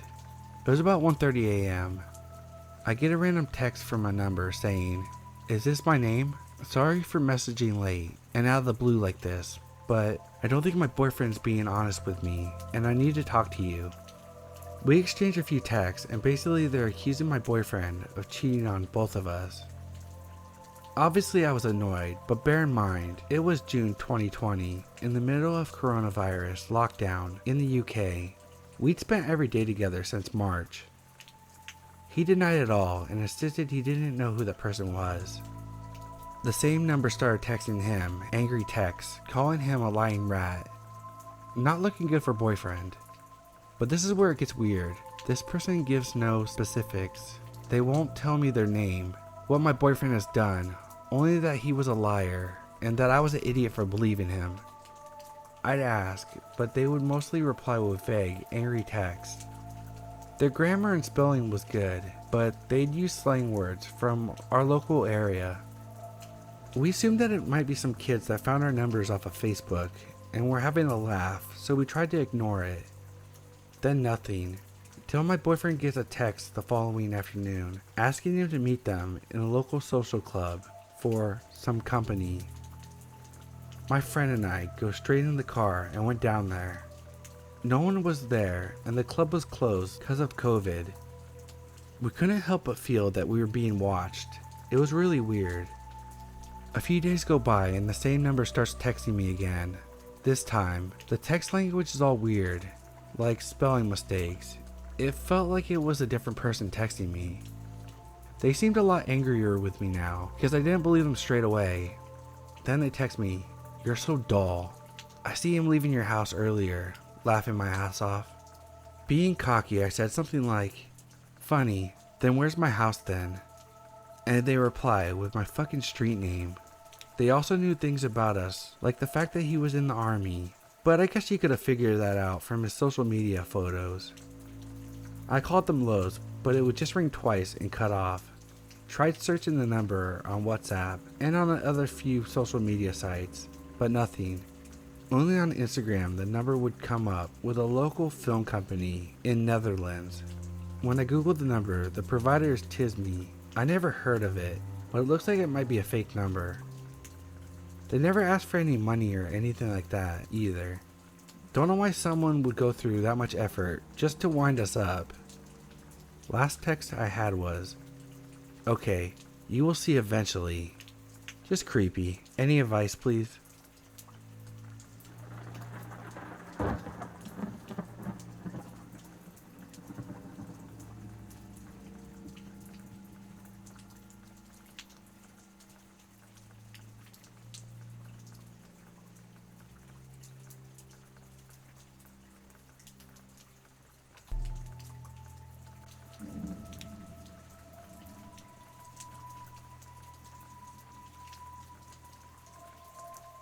Sorry this is a bit long. I know this isn't a therapist office, but this has been bothering me for a long time and I wanted to get it off my chest. This happened June 2018 in Portland, Oregon. I understand that I acted like an idiot in this situation. Since then, I have become more observant, cautious, and honestly, much more paranoid. I went dancing with friends and was really drunk by midnight. Unfortunately, this was back when I had little money and I realized you could save money by eating very little before going out and it would take far fewer drinks to get drunk. So I was so drunk, I barely remember my friend ordering me an Uber ride home. My phone was dead, of course. I vaguely recall them helping me into the car and telling me to get home safe. I don't remember greeting the driver or the first minute or so. Soon after getting in, he asked me how my night was and if I smoked.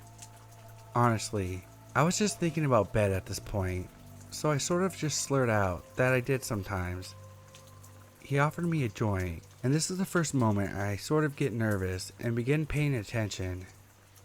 I'd tell him something like, "I'm really tired and just want to go home." I think he said something about it being an indica-based joint and it made great for sleep.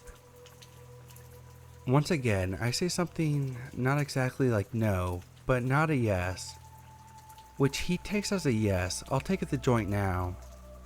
Once again, I'm still drunk enough I can barely see straight or speak clearly. So when he says, "Okay, well, I have to cancel the ride real quick because I can't give it to you while I'm on the clock," or something to that effect. It takes me a second to realize how dangerous that was. And by the time I start to say something, he has canceled the ride and pulls over. We were in an area just east of the Hawthorne Bridge, I think, and it was totally secluded. Some empty parking lots, a close by auto body shop with no one in sight. It started to hit me. I'm now in a car, not with an Uber driver, but with some stranger. I can't call anyone, and he's trying to give me weed that could have anything in it. For the next minute or so, we're pretty quiet. Or I just can't remember any small talk he tried to make because I was beginning to panic. And every time he handed me the joint, I would take fake hits, just breathing into my mouth and not into my lungs. I felt tired, clumsy, and weak. That kind of drunk where you're almost at the point of nausea. And I knew I couldn't do much of anything to defend myself at that point. I remember vividly being fixated for a moment on the fact that I didn't even have a pair of keys to defend myself with, as my building uses fobs for just about everything, and I didn't take my mail key with me. As I'm freaking out, I look up to see this guy sort of noticing, and I make eye contact with him in the mirror. He was staring at me, but I couldn't read his expression. Finally, he says something along the lines of, "Well, let's get out of here." I tell him I'll just call another Uber home, thinking at this point it might be safer to walk, and he says, "No, I still have your address. I'll take you home." For a moment I was relieved. I guess I wanted to believe him badly that I was going to get home safe. I tried to calm myself down, thinking he hadn't actually done anything threatening. Maybe he was just your typical stoner guy, and I was overreacting. At this time, I lived on the PSU campus in downtown Portland, in the southwest area of the city. He was driving me north, on the east side of the river. There are several bridges to our left, and as he keeps moving north, he has several opportunities to take the exit and hop over the river to get me back downtown. He keeps skipping all of them. We keep passing bridge after bridge that could get me home. Up in northeast Portland, there are some large industrial areas that can get very isolated at night. And Portland in general is surrounded by a lot of forests, so I knew he could take me to a secluded area really quickly. After he passes like the fourth exit for a bridge, pretty sure it was Broadway Bridge, I've been racking my brain for a way to make him actually take me home and say something to the effect of, "Hey, my boyfriend is waiting for me at home," which was true, though I said it in a very meek way. The driver says nothing, but did take the next exit bridge and basically hung a giant U-turn and started taking me home. Even as we were on the west side of town heading south, I was still shaking and my hands were on the door handle, thinking about just hopping out of the car at a red light the closer we got to my apartment. My phone is completely dead, and he honestly still had several chances to hop onto a nearby highway and speed off out of the city. We're getting pretty close to my apartment now, and I'm once again trying to convince myself that I'm being paranoid about a stoner that can't navigate the city. Although a few minutes before I was so scared I was crying. So once we get about 2 blocks from my apartment, I lie and tell him it's easiest to stop here and he can let me out. Again, he doesn't say anything, but does slow the car. I'm flooded with relief and even feel myself smile, but when I go to open the door, it's locked. I try to lift the lock mechanism manually, but it won't budge. I look up at him instinctively to see what's up, and he's got his head turned almost fully around towards me, his shoulders still facing the road, smiling at me. The worst fucking smile I've ever seen. I just started to cry and asking him to open the door. I was so freaked out and still very drunk, and thank God he did. I will never forget the sensation of vulnerability, not just being drunk in a car with no way to contact anyone, but even as I got out of the car, I kept feeling like he would somehow grab the back of my shirt and pull me back in, as silly as that sounds. When I got home, I found out that my boyfriend had actually gone out with his friends at the last minute and wasn't even home. He wouldn't have even known until much later if I had got him back safe. The next day, I convinced myself that I was freaking out over nothing, which I realized still could be the case. But in my gut, I had truly felt in danger the night before. Technically, this guy could have been totally harmless, but I still think I should have texted my friend and reported him.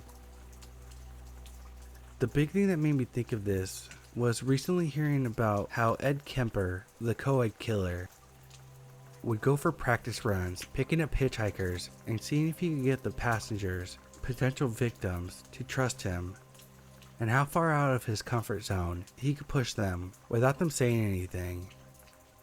Obviously this guy wasn't Ed, but I hate wondering if that night was a practice run of some sort for my Uber driver.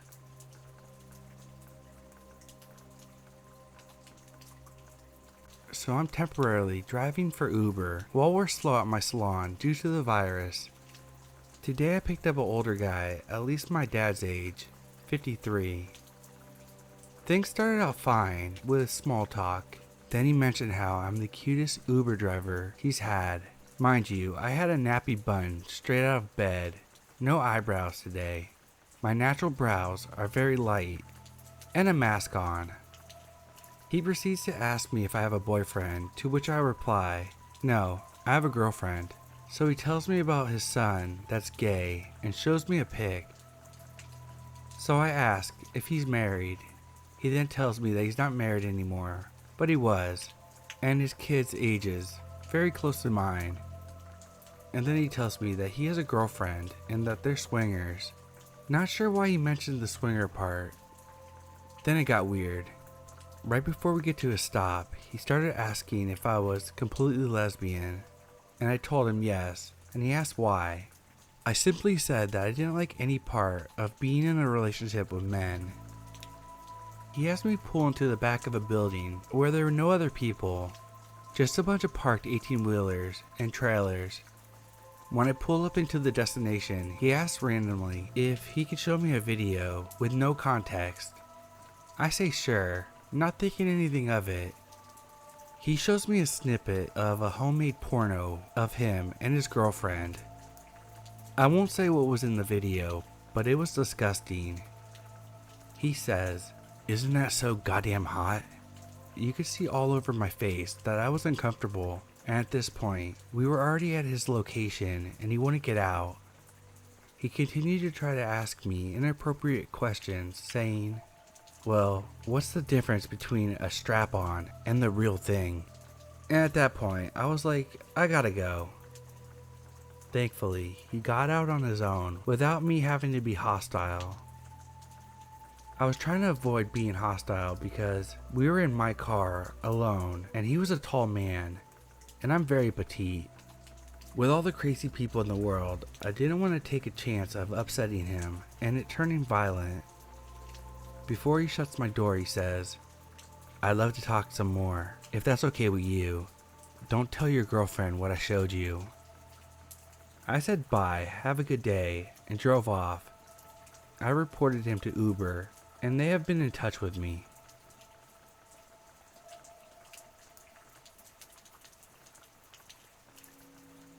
My wife and I had recently moved into our first house, and we had just had our first baby. To make some extra money, I started driving for Uber a few times a week. Anyway, I got a hit and started driving to the pickup location, which turned out to be an extended stay America hotel. I've picked up people from these sorts of locations before, and some of them had been very unique individuals. I pull up out front. The notification was sent to his phone that I had arrived. I waited for a minute or two at the front entrance where I presumed he was going to be emerging. The sun had only just started to set, so the visibility was pretty good. A man emerged. When I say emerged, I literally mean that he must have taken a running jump because he bursted through the bushes and tree line and landed 2-footed. He was around 40, slim built, and had a spring in his step, which was noticeable. He wasn't dirty or unkempt in any way, so I presumed that he was just having a smoke or something. He had awful teeth, and his skin was pale. Either way, Him emerging from the bushes so dramatically was strike one. He got in the car and we greeted each other. He was immediately very chatty and started telling me about all aspects of his life without me asking or letting me get a word in. He told me that he had just got back from a business trip, that he had been kicked out of his house because he had been away on business for so long. No, he wasn't. We were on the way to his house so he could pick up a few things and head back. Delightful. He started asking me about myself, but between every new question, he would ask me again what my name was, to which I told him over and over again. He was in the back seat and I could feel him really close behind me, breathing heavily as I answered the questions in a guarded but friendly way. It sounds strange, but I am sure that he was sniffing me. When he started to twitch, it dawned on me that he was tweaking, not terribly, but enough where it was pretty noticeable, if you were aware of the signs. Strike two. We arrived at his house, and I pull up in the driveway. He says that he won't be long, and he'll give me a good tip when I take him back to the hotel. He gets out. I leave the car on. Lo and behold, he doesn't seem to have a key. After trying the basement entryway, a few windows, and kicking the door multiple times, he storms up to the outdoor staircase to the ground floor main entrance. He starts aggressively trying to force the door while hurling a tirade of abuse at whoever he thought was responsible for his situation. A guy suddenly appears from the side of the house, presumably from the bushes, and he shouts that he told him to never show his face here again and to give him his money. Within seconds, they are full on fighting in front of my car. There's a large thud as the grappling duo land on the hood of my car and roll on the ground. I zone out for a second, thinking how the actual hell I found myself in this situation. At this point, they are rolling around on the driveway, fighting in front of my car.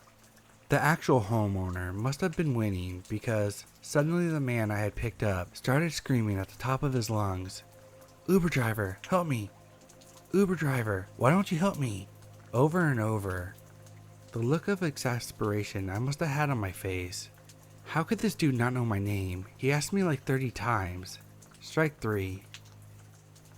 I calmly put my car into reverse and drove the hell out of there. I looked into my rearview mirror and they were still brawling. I have no idea what happened to the Uber passenger or the homeowner, but I went straight home and was thoroughly creeped out. I've been driving for Lyft ever since.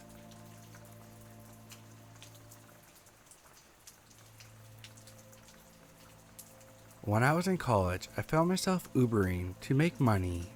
This is Southern California, and LA at the time was a constant flow of work. Occasionally, you pick up people in a nice area, and they would tell you that they were sleeping with someone in a relationship, or that themselves were cheating. This was depressingly common. I think that saying what they were doing to someone gave them a weird kind of relief. Once I drove someone from Hollywood to Hemet, California. He was very charming and funny.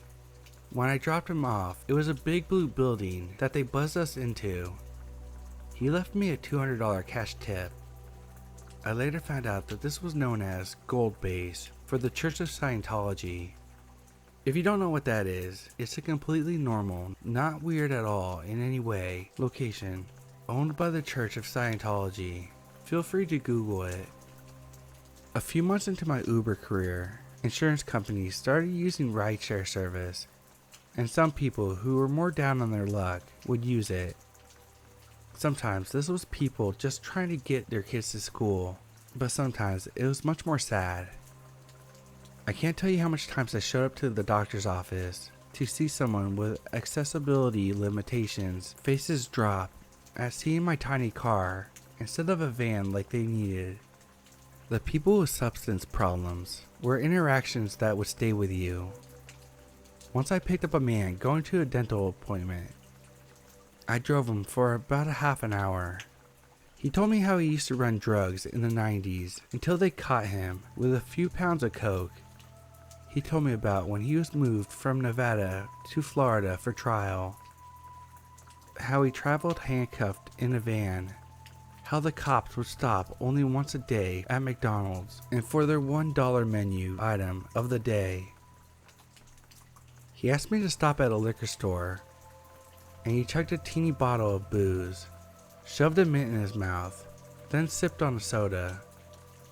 He smelled like pure alcohol when I dropped him off at the dentist. Near my house was a methadone clinic.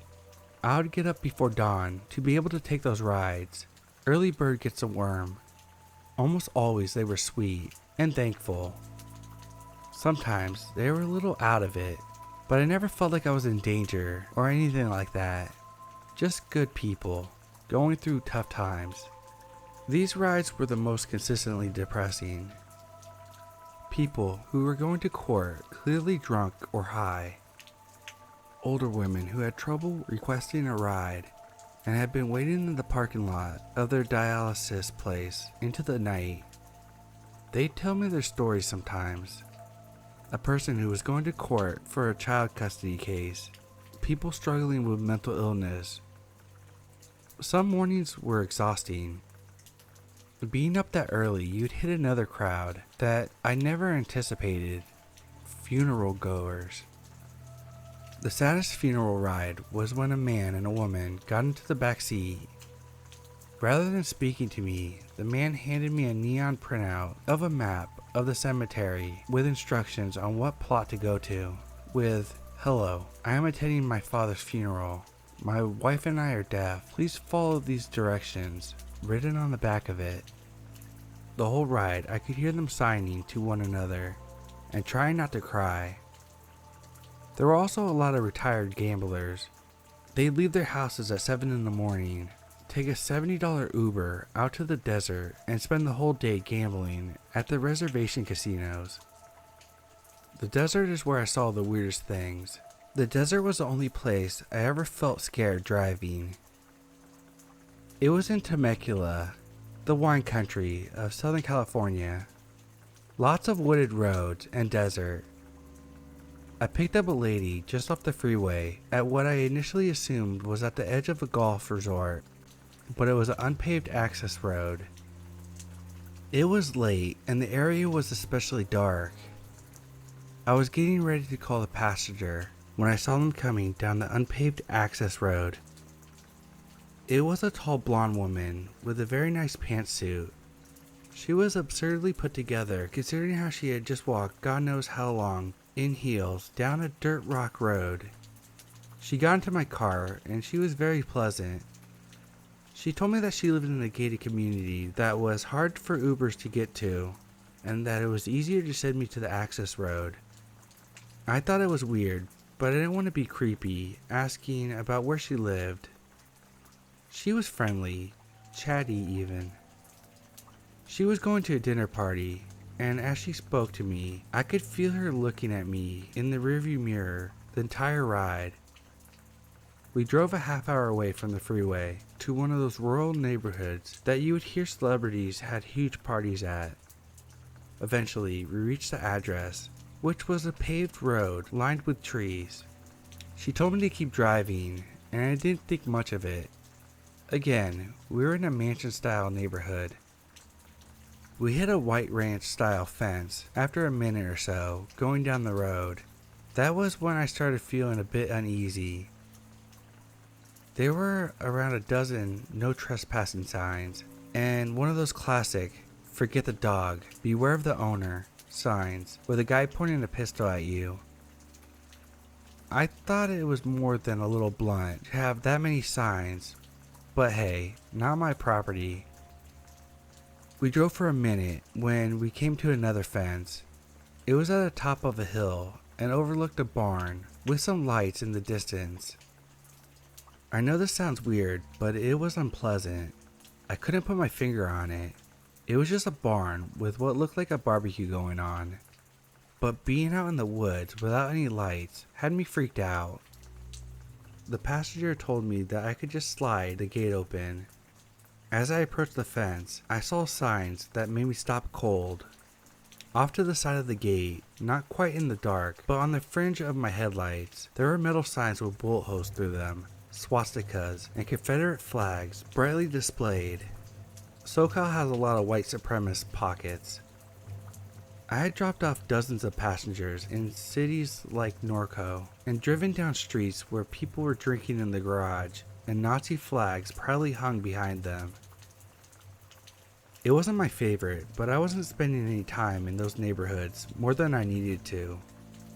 This was different though.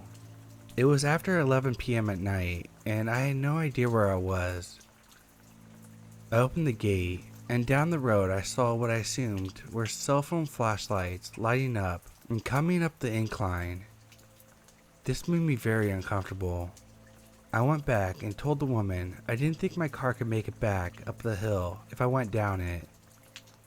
"What are you talking about? Just take me, it's right there." She was getting more heated and I could see the lights slowly making their way up the hill. She kept telling me I needed to cancel the ride and she wouldn't pay to not be taken the entire way. I told her the pin I was supposed to take her to was miles back up the road, but I was so nervous I relented and canceled on my end. She slammed the door as she got out. I took off before I could see the cell phone light people get closer. The road back was much rougher at the speed I was going at. I felt a bump that felt like I hit a body, but I kept going. My car was driving like shit, but I kept driving till I passed the fence out of that rich neighborhood until I stopped at the gas station. My right rear tire was fucked up and I needed to change it. There were a few nails that looked like they had been attached to a piece of wood in my tire. I was freaked out so hard, and sometimes I wish I called the cops and reported it. But of course, all that happened was I got a flat on a back road and didn't want to spend the rest of my night waiting on the cop car. I know it's far more likely that I freaked myself out than a bunch of Nazis planning to mess with some random Uber driver, but when I picked up a well-dressed businesswoman from a remote location and dropped her off at a separate remote location, it gave me chills that I have trouble explaining to this day.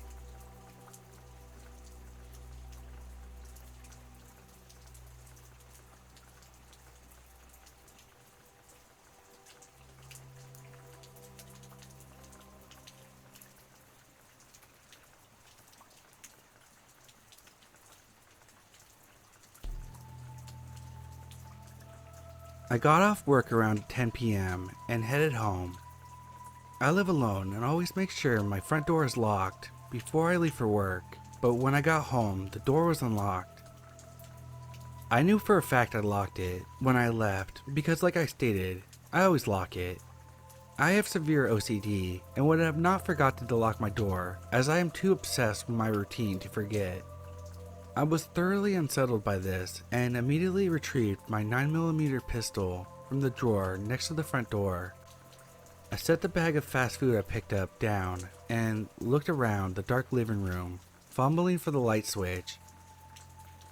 Once the light flickered on, to my utter horror, my apartment was in complete disarray. Paperwork strewn all over the floor that had been put away in my office, and my social security card and birth certificate were among the mess. I quickly made my way into the office, and once I entered the room, I found that all the drawers were open, and my computer had been turned on and was on the lock screen, as if someone tried to get into my computer. I checked the rest of my apartment and didn't find anybody. I put my gun back and immediately phoned the police. They arrived fairly quickly, took a report of the break-in. They asked me if I had any enemies or if I made anyone mad recently, to which I responded that I haven't. No such thing had occurred, and furthermore, I'm not the type to have quarrels with people. I was quite dumbstruck by what I had come home to. I cleaned up the mess and attempted to go to sleep, but tossed and turned most of the night while laying with my gun under my pillow. I would like to add that I'm also a very paranoid person, so the whole thing naturally had me freaked out, and every night I go to bed, I have my gun under my pillow. The next day I had off, So I left to go hiking with my girlfriend. We had started dating 6 months ago. I left around 9 a.m. and stopped by the Starbucks next to my apartment. While I sat in the busy drive-thru line, I looked up and noticed a man staring at me from across the street on the same side as my apartment complex. The thing that was most interesting about this man was how much of a resemblance to me he bared. This guy had the same exact hair as me, was about the same height and weight, wore glasses like me, and looked about the same age as me too. He didn't appear to have any expression on his face and just stood there, still as a statue, staring at me. It was my turn to get my order, so I grabbed my coffee, and when I went to pull out of the drive-thru, the man was gone. The day went on as planned, and my girlfriend and I had a great day together. I told her about the incident at my apartment and the man who looked like me, and she joked that perhaps my doppelganger had broken into my apartment. After I parted ways with my girlfriend, I made my way home. I was a bit nervous to return to my home, fearing that whoever broke into my apartment might have returned. Whatever they were there for that night, they seemed to be looking for something. I arrived back at my apartment and made my way to my apartment unit. I live upstairs, and as I approached the stairs to my front door, I heard someone coming down the stairs. I was still a good distance from the stairwell and was alarmed as I didn't have a neighbor who lived upstairs. Therefore, no one should be coming down those stairs. I stopped to see who it was, and to my shock, it was none other than the same man I had seen earlier that morning. He walked quickly and looked down as he walked. I shouted at him to stop, but as soon as he heard me, he took off running and hopped the fence that separates the apartment complex from a large field and disappeared into the night. I ran upstairs to my apartment and tried the doorknob, which was once again unlocked. I went inside and was horrified. All over my living room walls were pictures of me and my girlfriend from that day. Pictures that looked as if they had been taken right behind the tree line next to the trail that her and I were on. I once again called the police and reported the break-in. They came and searched the apartment as well as the entire complex. I told them about the man I saw running into the field. They searched the field and returned with a pair of eyeglasses and a wig. The police took the items they found into evidence and opened a case. They stationed 2 police cars outside my apartment and informed my apartment manager about what was going on. It's been almost a week since this all started, and nothing else has happened since. No more random break-ins or creepy photos of me and my girlfriend. I have also been staying with a coworker of mine until things die down.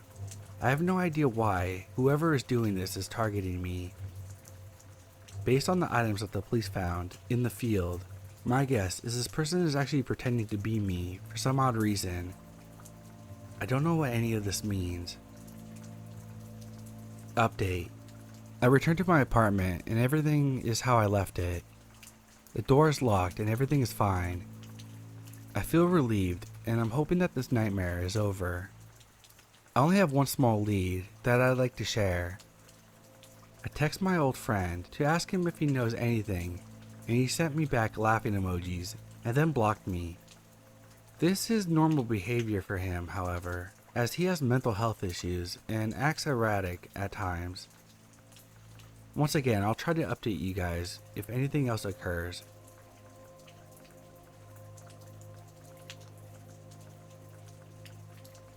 Take it back to 2007, 2008. I was 16 when this began, 18 or 19 when it finally went to court. Picture a Norman Rockwell-esque suburban family. Parents, 3 kids, a yard and a dog. In the blink of an eye you'll miss it, USA. One random day, a neighbor man has a mild dispute with his neighbor.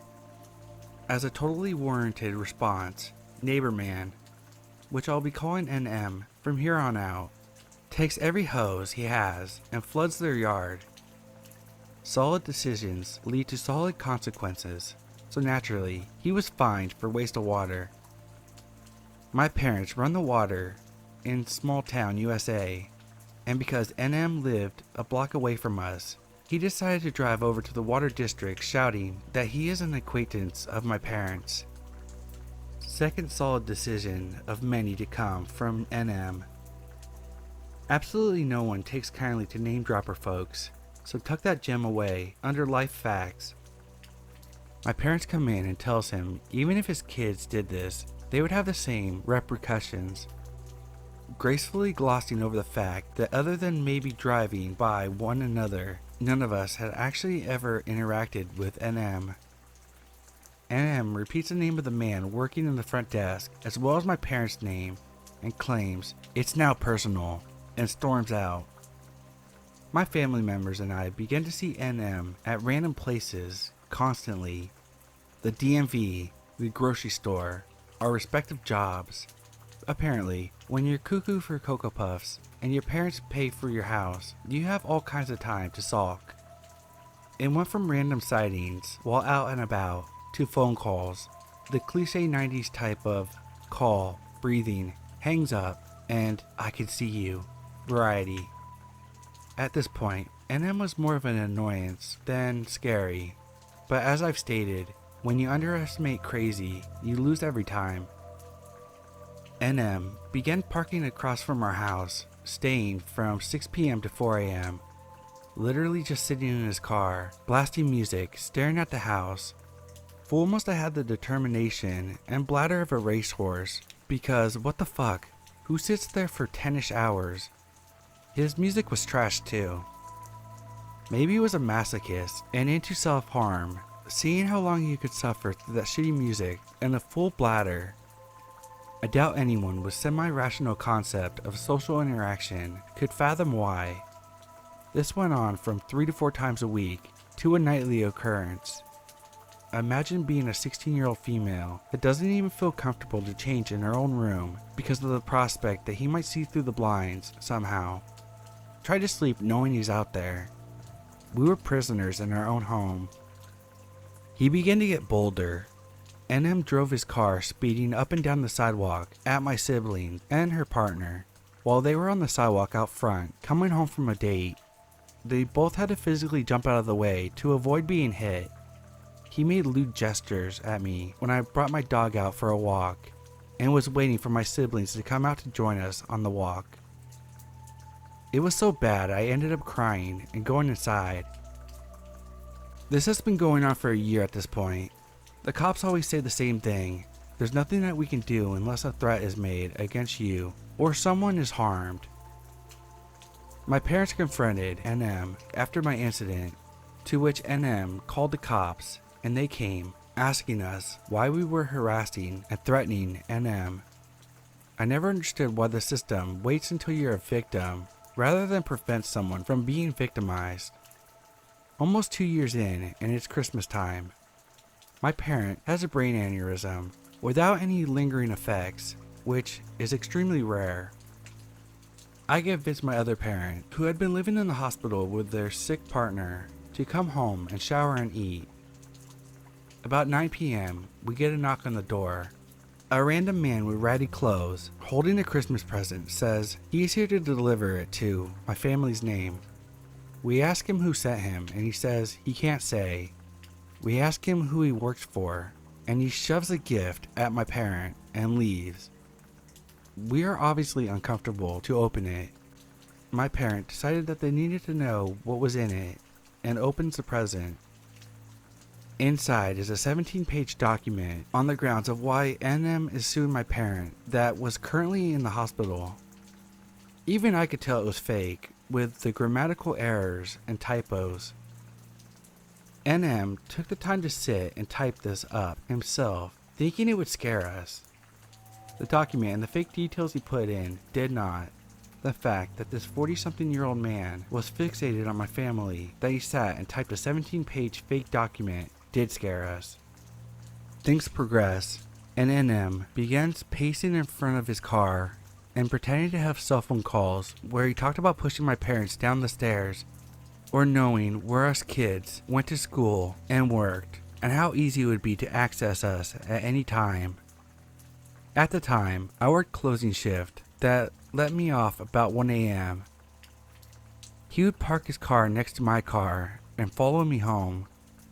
One time, I even tried to take random roads, and he still stayed right behind me, pulling up to the house with NM parked across the street. Think neighborhood streets with maybe 5 feet between a car parked on the side and one on the other. And having to get out and run to the door was a nightmare.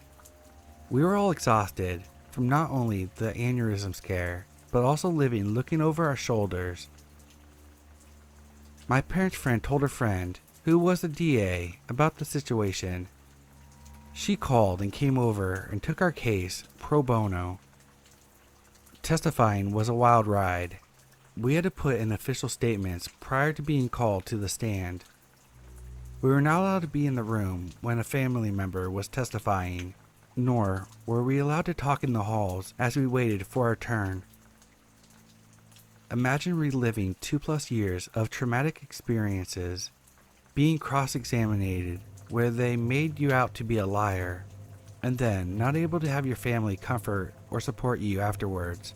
This was not ideal. There was enough to put him away for 1.5 years, as well as to grant a felony restraining order. We moved while he was still incarcerated. My sister passed while he was in prison, and he immediately tried to sue her estate. She was 21 at her death when he was released. He claimed her testimony of him running his car at her and her partner was false, and the only reason he got locked up. Not the case, as there were harassment and stalking charges, and that the money donated to a GoFundMe for her accident he was entitled to. There's so many more details, but this was already long enough. So NM, let's never ever meet again. You made us prisoners in our own home for years, are clearly still the same person, and have not learned a thing from the time you were locked up.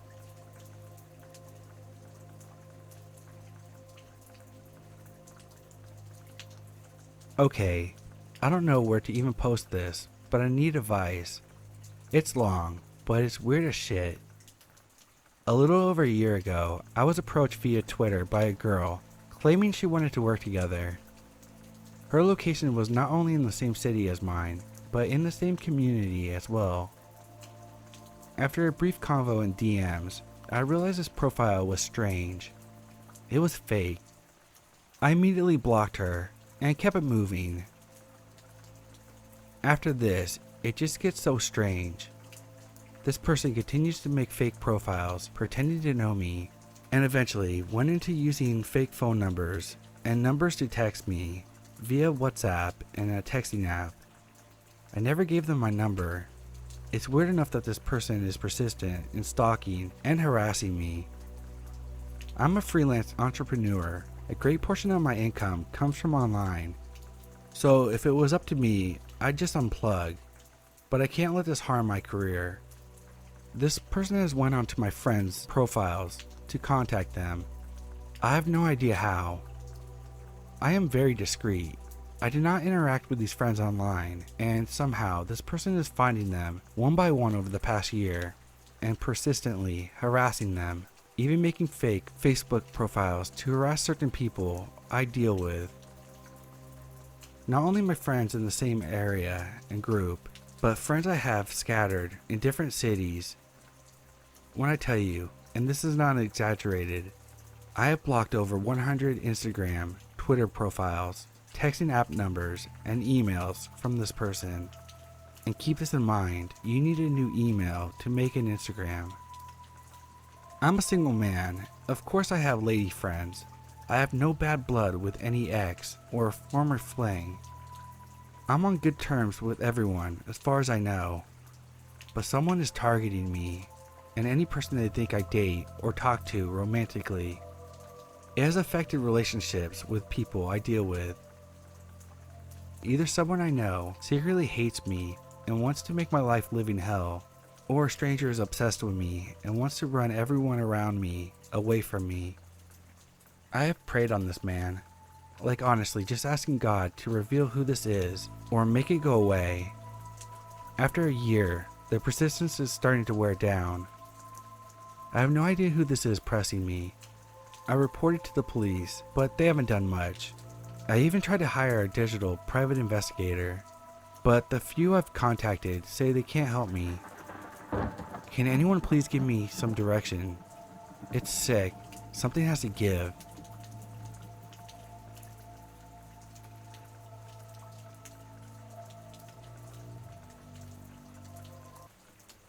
So this process happened just a few months ago, so it shouldn't be hard to find. So at the start of the year, we were introduced to our teachers. All of them were good teachers except Miss C. So we went through our classes, and in each one we got those cheesy beginning of the year introductions. It was quickly clear her class wouldn't be a normal health class, as evidenced by the fact that during her introduction she went off about how terrible her divorced husband was. So classes started picking up, and her insecurities somehow kept making it into lectures. One day, a few weeks into school, she just stopped showing up to class. You know, her job. Consistently. And now at this point, everyone was cutting her some slack because she was a single mom. But it just got worse. We would have to do the whole units from a workbook with improvised substitutes, who were actually most of the time school staff with no idea what they were doing. This culminated when Miss C missed 2 weeks of school for no apparent reason. Most of the class could see her mental deterioration. Me and some friends in class started noticing some form of distress from Miss C. More and more stuff about her personal life would leak into lectures when she was there. Suddenly it came to a head. She suddenly became distant and developed a tough shell around her. Miss C actually started coming to school consistently too. She started bringing her kids into class, closer to toddlers but still. I have a hunch that she started doing this to help justify her inaction to her employers. One day she just sort of broke down in class about how horrible her ex-husband was for not taking equal responsibility for their kids. It was a bad joke at this point about how long Miss C would last before being fired. Unlucky for us, it was too long. We just sort of endured lectures from this mentally unstable woman. Mind you, she was doing a fine job at suppressing traits associated with that around other school employees. One day, we'd come in and she wasn't in class, breaking her streak of actually coming in. We then got our answers about how long she would last. A counselor walked into the room. Everyone knew what was up. She was gone. But what had gone down exactly? She had walked into her ex-husband's house on a Sunday before that class period. Her excuse to her ex was to deliver cold medicine to her kids. After threatening to call the cops after her home invasion, she locked herself in the bathroom. She called the cops and unlocked the door to the bathroom. She then walked over to her coat, pulled out a gun, and opened fire on her ex's girlfriend, killing her. Missy was pinned down until the cops showed up. This wasn't her first offense either. Suspiciously close to the time when she hardly showed up to her job, she had several assault charges against her and somehow managed to keep it a secret from her job. Weirdly enough, students who didn't have her as a teacher didn't take it seriously. It took less than 30 minutes after the info was made public to the students for them to make a meme page about the incident. Weird how that worked. It got taken down. Anyway, mentally unstable teacher who committed aggravated murder and let your insecurities leak into your teaching. Let's not meet again.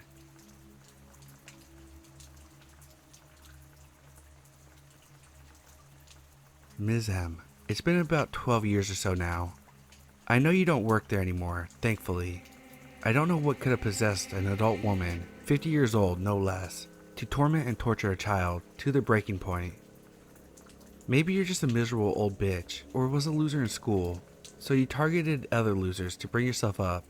But how you treated me, and evidently others, was not only unprofessional, but very cruel and damaging. I was a good student before. Ms. M had my family members in years prior. Unlike me, my cousins and siblings are rowdy and can be a handful.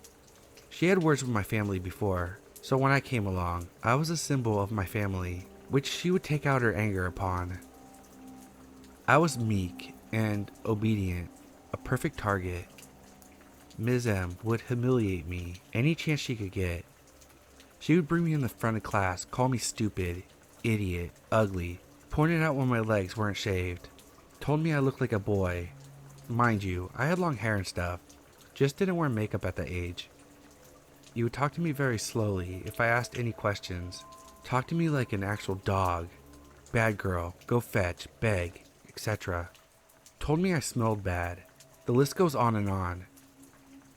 She would sometimes aggressively pat me on the head and shout, "Good girl," when I completed one of her dog commands. She would actively encourage the other kids to make fun of me as well, and further isolated me from everyone. I started to fear any interaction with her. I feared my classmates as well. A boy in my class was being relentless and made me cry one day, so I retaliated and threw a pencil at him. I was berated heavily and treated even worse after that.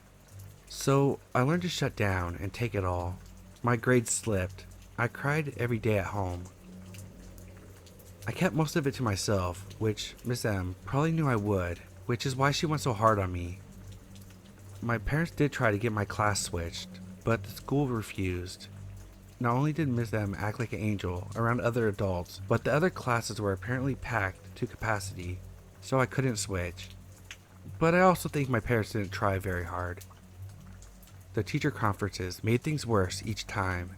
She'd be alright for a day or two, but the hammer would come down harder. I had to keep all the torment inside to survive. She made fresh hot chocolates for the class the day before Christmas break. When she gave me mine, I was scared and accidentally knocked it all over myself. Always was a clumsy kid. Instead of being concerned in the slightest, because it was literally scalding hot, she just let out a flurry of screams and threatened that I had better get it cleaned up quickly and spotless, or she would make me sorry. I did as I was told, and ignored the searing pain in my foot. I was not allowed to call to get a change of clothes, and I was the only one not allowed to have more. The pain in my foot stabbed literally every second. It didn't let up all day, but I was so terrified, I said nothing and didn't shed a single tear, though it hurt like hell. When I got home and pulled off my sock, my skin came off with it from the burn. My mother was livid and finally stood up for me. After Christmas break, Ms. M was overly sugary to me. "Why didn't you tell me about your foot, sweetie?" And was overly accommodating. It scared me. I thought it was a trap. To my surprise, it lasted about 2 weeks. Must have had her ass handed to her. She wasn't as bad as before, but still sought to crush my spirit. On the last day of school, she refused to let me take any pictures of her. I wanted one to burn.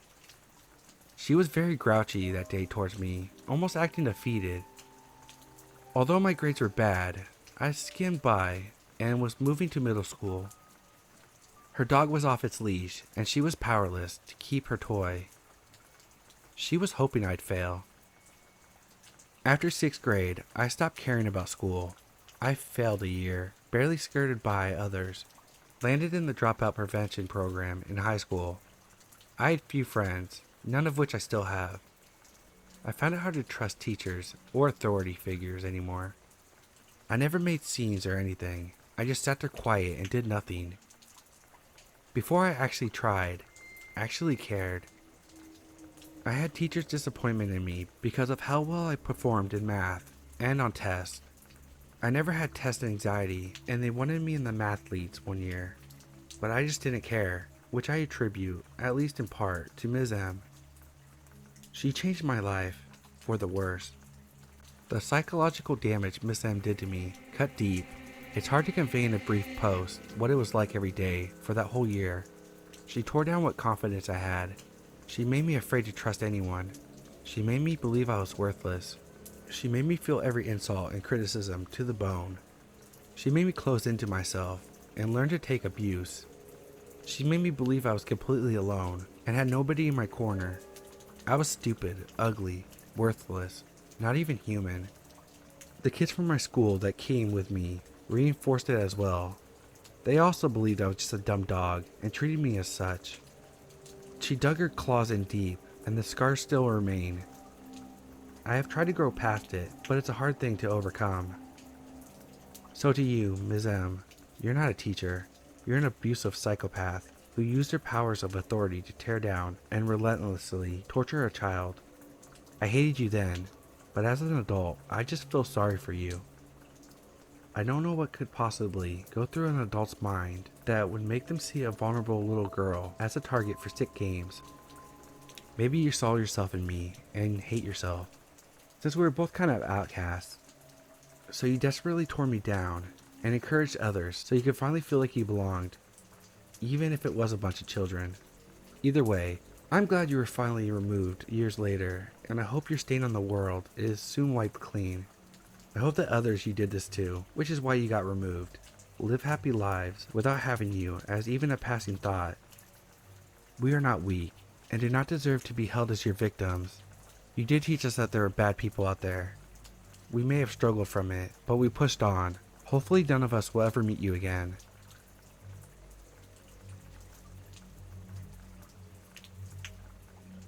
I'm not quite sure how to even start this story.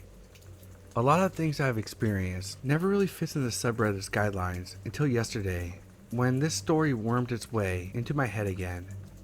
This story happened when I started at a new school in the middle of 6th grade. I'm 19 now. This was technically my first middle school, and for so many reasons I transferred out. This definitely didn't help. About halfway through, I switched into Spanish to finish out the year. I had almost always had a foreign language class, so I thought it would be a pretty easy grade to end with. There was a lot of buzz surrounding the Spanish teacher, Mr. D, and when I first saw him and how he acted, I thought I could tell why. He was a pretty eccentric guy, who if you only heard his voice and weren't looking at his stern face, you would think he was pretty jovial. He almost always pronounced our names wrong, and he had this gigantic windmill on wheels in the corner of his room. The windmill reminded me that I actually heard about this teacher from an older boy called Jay in my Sunday school class. I remember telling him I was going to a school. My mom and I had ran away in the middle of my 6th grade year, and I would start a new school after Christmas break ended. It was nice to know I had at least a couple people that I knew, so I asked them to tell me about the school, or if they had any advice. Jay told me that if I ever got Mr. D, to transfer out immediately. It sounded a bit dramatic, but as we got more acquainted with Mr. D, so too did he get more acquainted with us.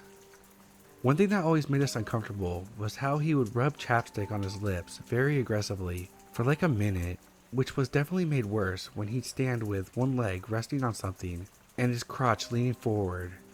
Sure, it's pretty uncomfortable, but not the worst thing in the world. Just a bit odd. Have you ever seen a woman with her boobs rested on a desk? Sometimes it's on purpose, and sometimes it's on accident, especially when you're short and sitting down. Mr. D started doing this, but with his dick. He'd stand close to the desk to look at our work, but his bulge would be laying on their desk. He wasn't desk dick height either, so he had to stretch a little to do it. But given how strange he already seemed to be, I brushed it off as him not being self-aware. I just feel bad for the first row. Flash forward, all of his little idiosyncrasies seemed to be more prominent as the days marched on. I remember once he even answered his phone and carried on a conversation for a bit before stepping out of class. A side note, he wasn't a great teacher. He wasn't even a good teacher. English obviously wasn't his first language, which was fine. But he was there to teach Spanish. Unfortunately, he didn't speak Spanish either. He always tried to use the school PC to pull up Spanish videos on YouTube for us to mindlessly stare at on his personal laptop. Like I said, a pretty easy class. I just feel bad for the other students who didn't already know certain things when the test came. We walked in one day, and on my desk, and the desk in front of mine, there were semi-straight lines of off-white liquid. It was mainly on my desk and thinned across the chair and the desk in front. Mr. D came over, not quite fast enough as the kid began to ask me what it was. All we got was nothing, as he very quickly wiped away with his hands and rubbed it on his pants. He couldn't say it was water because it wasn't clear. It really only looked like one thing, but there wasn't any way to definitely prove it was. I tucked my hands in my sleeves and did my best not to touch my desk. A few weeks after that, I came into my English class I had at the end of the day to hear one of the girls having a pretty loud argument with our English teacher. I walked in at the middle, but the girl, Megan, was extremely upset and asking why she shouldn't go to the principal. Megan was a bit of a hothead, sure, but she was still a really nice girl. I couldn't see her dramatizing a situation this much. I found out what happened from my best friend at the time, who was in Mr. D's class when it went down. Their class was ahead of us, so their test was scheduled for that day. After papers were passed out, Mr. D went back to zoning out on his laptop until Megan needed to ask a question. She had her hand up for ages, and he never noticed her, so she went over to where he was and freaked out at him. He was watching porn with the sound off on his laptop that he always brings with him and gave all his attention to. So when I came in, Megan was being reprimanded for being pretty verbal with Mr. D. Our teacher was basically telling her she shouldn't have been upset with the teacher watching porn in class, and that that's his laptop, as if that nullifies anything. Looking back, it explains so much of his shifty behavior: the desk dick rest, the hardcore stares, the personal laptop all the time, and the definite cum on our desk. It wasn't the first time he had done it, and it wouldn't have been the last time if he hadn't got suspended for the rest of the month. Mr. D disappeared, and we had a sub to finish out the rest of the school year with us. I got the fuck out of that school after everything that happened, but still keep in touch with a couple of friends who went. They told me that Mr. D was back for a while as the gym teacher and co-soccer coach, and the next year taught English. I really want to say it surprises me that he was brought back, even without knowing about anything he teaches. In hindsight, that school was atrocious. I have so many memories of bad shit students and teachers alike did. Another teacher was also given suspension for actively looking down girls' shirts and up girls' skirts when they bent over. It's just concerning to know Mr. D still works there. I've had a lot worse shit happen to me, and I still suppress this memory for ages. So teacher, who came on my desk and definitely scarred some kids for life, let's not meet.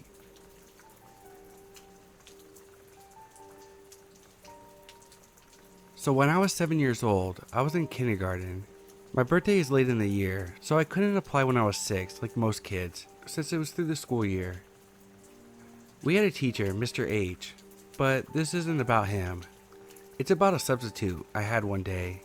I admittedly don't remember his name, as he was only there for one day. Mr. H was amazing, very caring, very good with kids. This substitute was not. He was generally weird and quiet and didn't talk to us much, besides what was absolutely required, like our daily story time. Issues arrived at story time. I was wearing a skirt with leggings underneath it. I was never feminine. Turns out I'm trans, so it makes sense. So I didn't cross my legs like a lady, and like my parents taught me. But hey, I was 7. So after story time, we had a little time that was like a free period. So kids painted, some just talked, some napped, or ate snacks. I was an avid reader, so I was reading like usual, sitting in the reading corner. The substitute was sitting there too. Nobody else was in this corner. The substitute turns to me and says, very bluntly, "Are you wearing panties? Because it doesn't look like you are." Keep this in mind, I didn't have my legs widespread, just not crossed. I also had leggings under my skirt. Also for the record, I was wearing panties. At the time, I was being abused sexually at home, so I honestly didn't think much of it. That sort of stuff was normal to me at the time, but I was still a little put off. I decided to read somewhere else and got up to move to the other side of the classroom. The substitute followed me. Throughout the entire block, the substitute followed me around the class, keeping his eye on me as I did various kid stuff, like playing with the sand table, painting, and reading. Every time we were doing anything complicated, like basic addition or spelling, he'd be hovering over me, even though I didn't need help. He was also very touchy. He was constantly touching my shoulder, running his fingers through my hair, among other things. He never directly touched me inappropriately, but I was very uncomfortable with being touched at all due to the abuse at home. I ended up going home unscathed, and honestly, I didn't even tell my parents. I didn't realize it was even weird until years later, when I was about 11 and coping with the rest of my trauma, that I realized that was really creepy. So creepy kindergarten substitute teacher, let's not meet again, and I hope someone braver than I caught you, and you got what you deserve.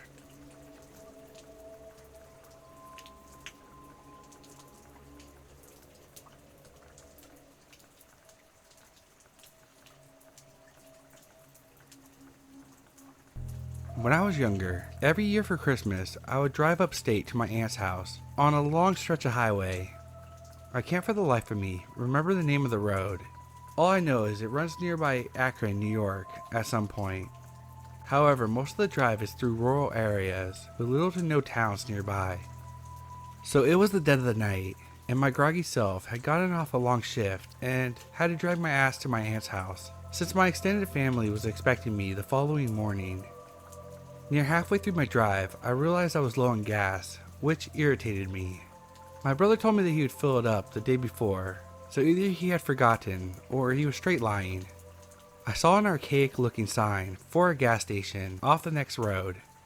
It wasn't an official road sign, literally a pole with a slab of metal attached with gas off next exit or something along those lines painted on it. That seemed a little sketchy, but people do the same thing for fruit stands on the highways, so whatever. I pulled off the next exit on some dilapidated country-ass road through dense woods. The whole thing was creepy and surreal. I kept expecting Leatherface to come running out of the trees with a chainsaw. Anyways, eventually I came to a gas station and quickly realized it hadn't been open for years. It was all rusted and the convenience store's roof was caving in. The gas pumps had all been taken out as well. I pulled over next to it and checked my gauge. I would probably only make it another half mile before running out, so I called AAA and asked them to send a truck over. Now I played the waiting game. I left my engine on because when the headlights were off, everything was pitch black, and my paranoid self was sitting there in an abandoned gas station in the middle of the forest in complete darkness. Most of the wait was uneventful until I sensed movement around the side of the old store where my lights are pointed. I looked up but didn't see anything more, so I looked back down at my phone. Then over the sounds of the night, I hear someone yell, "Hey buddy, come here," in a demanding tone. I look up and I shit you not, there's a dude standing by the old store, looking towards me, illuminated by my headlights. He looked like a run-of-the-mill homeless guy. I was honestly spooked and figured he must be squatting there. Still watching him, I rolled down my window and yelled something like, "Yeah, what's up?" Still mentally crapping myself, I had my foot ready to floor it out of there at the first sign of trouble. "You got any change?" "Nah, I don't, sorry man." I looked up at him. He has this kind of vacant expression and he's standing stiff. Then I see more movement. There are heads, about 20 or so heads, peeking out from behind the trees beyond the man I was talking to. I can't see them clearly at all, but they were definitely people. Literally just heads staring at my direction from all around the trees. I see another guy beginning to walk from around the gas station, so I then turned around and sped off. I got as far away from the place as my tank could take me and updated AAA on my location. The driver came back over and filled me up, and I didn't say anything. After he left, I wanted to call the cops, so I called the nearest town's sheriff department. They said that they would send a trooper over, and I gave them the location. When I got to my aunt's house, they called me back and said whoever it was gone, but that they could tell a large number of people had been living there for a while. Blankets, canned food, the usual. The whole situation still freaks me out, but frankly, I can consider myself lucky, as I'll always have such a creepy story to tell, and I'm just glad nothing bad happened. To the creepy dudes at the gas station, let's not meet.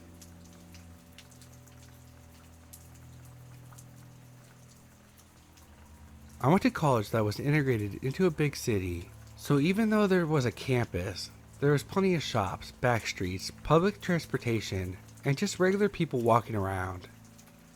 So I was part of a club that went late into the night. I usually only stayed till 9 or 9:30 and then would leave, usually with a friend. The club was in the center of campus, while I lived east of it, about a 15 to 20 minute walk. This was a foggy late fall, early winter night. My friend had left early because they weren't feeling well.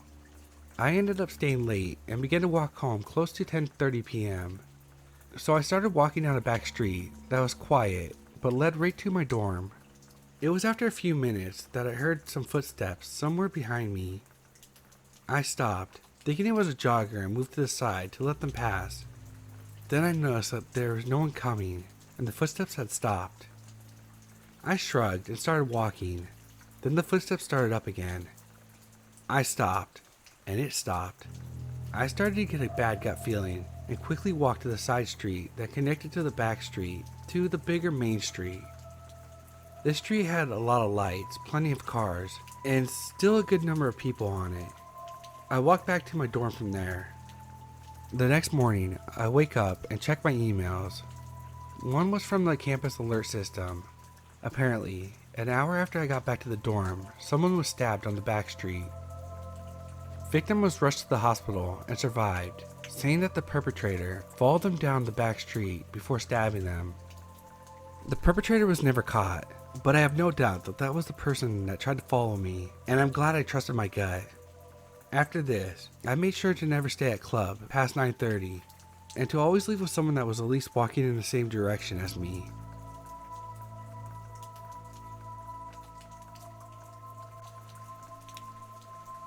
This happened earlier today, and I'm still creeped out. We live in a cozy neighborhood where we know all of our neighbors. We have a huge front yard, and since I could see them from the front window, while I stay in the living room, I sometimes let my kids play outside alone. We live directly across the street from my mother, and like I said, we know basically everyone else too. Today, my 3-year-old wanted to go out in the front yard and try out her new sand toys. I send her out while I finish my breakfast. She's out there for a while, and then she walks out of sight. I step out to remind her to stay in the front where I could see her. I take the dogs out with me and put him on his leash. My dog immediately starts barking at something, and I notice a van parked in the corner of our yard that was previously blocked from my view by the other car in the driveway. A man is parked in our yard, watching my daughter. He looks up, sees me, and then speeds away like a bat out of hell. Before I could even process what's going on, Kid didn't even seem to notice, and I hurried her inside. So yeah, guy in the van, let's not meet.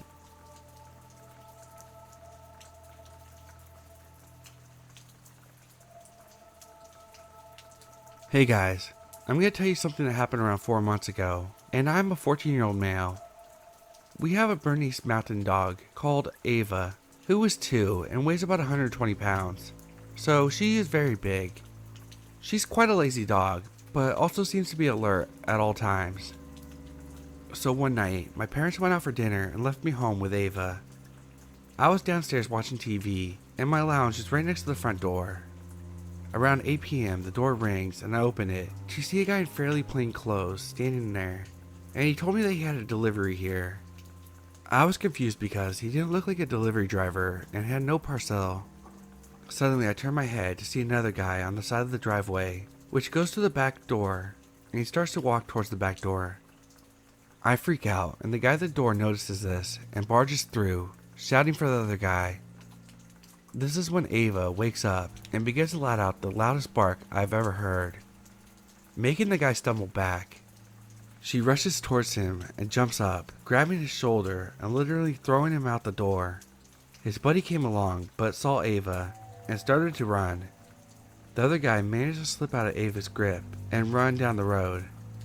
I somehow managed to get Ava to stay, so I didn't lose her, and they got away. I was shook up and rang my parents and the police and gave them my statement. Safe to say Ava got plenty of treats from then on, and I always keep her nearby when I'm on my own.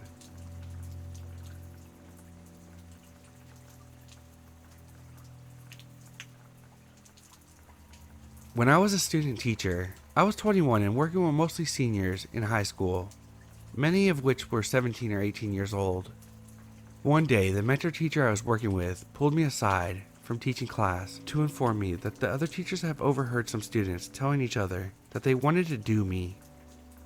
While disturbing, many of my friends and colleagues insisted that is a fact of being a young teacher, working with high schoolers.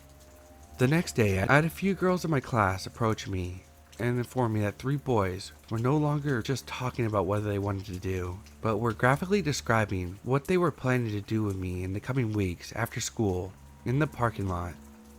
Far more details than I would like to share. I went to the administration immediately, and they handled it very quickly and professionally. I was very grateful for their support. I was never touched or harmed by any of these students, thankfully. What scared the absolute crap out of me, however, in the later weeks, one of the boys was arrested and pulled out of school. I didn't find out immediately, but eventually learned that he was being held for the alleged sexual assault of his younger sister. It makes me sick thinking about. I generally hope I never meet him again. It's terrifying to think what could have happened if I had not had some wonderful staff and students looking out for me.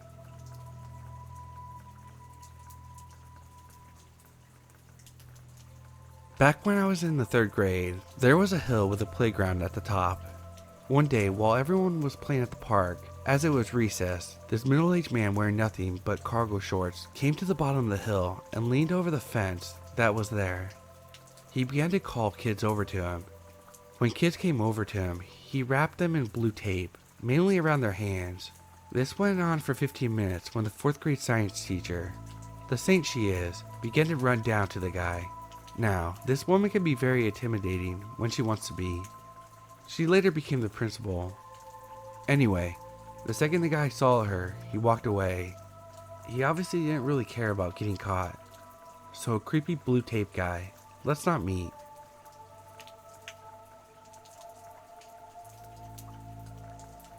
I don't have a car, so Uber and Lyft is my main mode of transportation to get to work. This morning, I requested an Uber a half hour before I had to get there, and the pickup was supposed to take less than 5 minutes. For some reason, my Uber driver kept going in circles. He ended up calling me, asking me for directions, and I was telling him exactly where he needed to go, and so was the GPS in the background. At that point, I was irritated and asked if there was a way he could cancel it because I was going to be late. He said that he couldn't and ended up finding his way to my apartment. At the time, I was supposed to be at work. He kept apologizing and I mumbled, "It's fine, I just need to get there." He ended up taking me to another store that was on the way and asked, "This is right?" It took all of me not to just blow up. I calmly gave him directions to the actual store I worked at, and just told him to please listen to the GPS. He finally gets me to my job, and I'm nearly 20 minutes late. As soon as he parked, I muttered, "Thanks," got out, and bolted to the office to clock in. An hour or so into my shift, one of my managers came up to tell me that the Uber driver had been harassing the people in the front of the store, trying to get a hold of me, my manager, to take fault for me being late and apologize to me. He needed a membership to go into the store, so he kept getting kicked out. He tried 4 or 5 separate times to come in. Another hour goes by and a different manager approaches me to let me know that the Uber driver had resorted to blowing up the store's phone, begging to speak to me.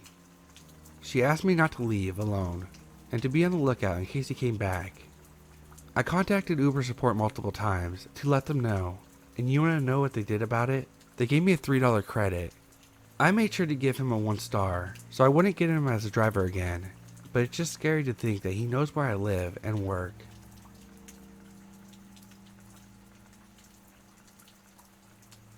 In December of 2018, my ex and I split up after 7 years in a relationship. I was new to the dating game, so I didn't just want to jump into it. In February, I met this guy at a bar. The second time I met him, we exchanged numbers. By the end of March, I was feeling pretty comfortable and invited him to a party at my house.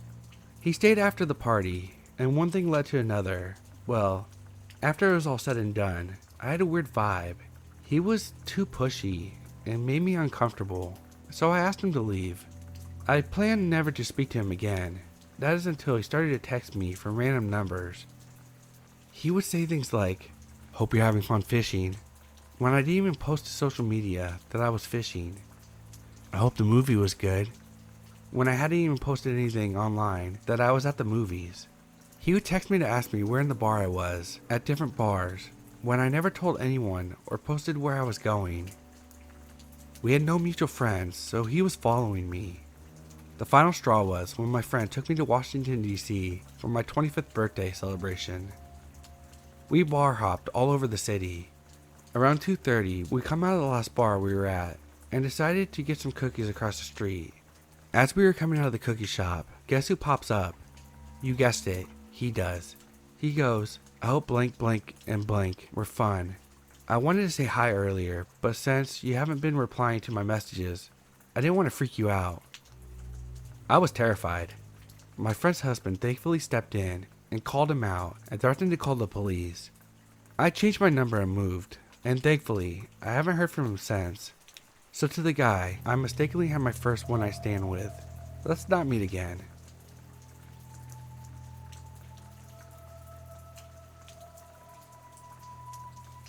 So I was 13 at the time this happened. It was coming up to my mom's birthday and I had no idea what to get her, so I called my aunt for help. We agreed to meet in town Saturday afternoon after my piano lesson so we wouldn't have to rush. I went to my piano lesson as usual, dropped my books back off at the house, and went to the bus stop to get a bus into town. As I was waiting, a taxi pulled up and the driver rolled down his window and called out, Are you off to town, hon? I'll give you a lift. Without moving closer to the taxi, I replied that I couldn't afford the taxi and the bus would be there in a few minutes. It was as usual running late. The taxi driver became insistent that I get in the taxi and that he wouldn't charge me to go to town. I stood my ground, refusing to get in. His tone became more aggressive as he demanded I get into his taxi.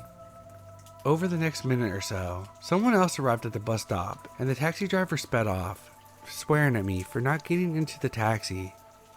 I told my aunt what happened when I met her in town, and she asked if I got the license plate number so she could report the incident. I explained that I didn't want to move closer to the taxi to get the number, and that at first I thought he was just looking for a fare. My aunt was pretty sure that if I had gotten into the taxi, I wouldn't have been dropped off in town, but taken somewhere else, and told me if this ever happened again to tell him, fuck off, or I will scream, and if they were to approach, that I should run. So taxi driver, who may have been trying to kidnap me, let's not meet again.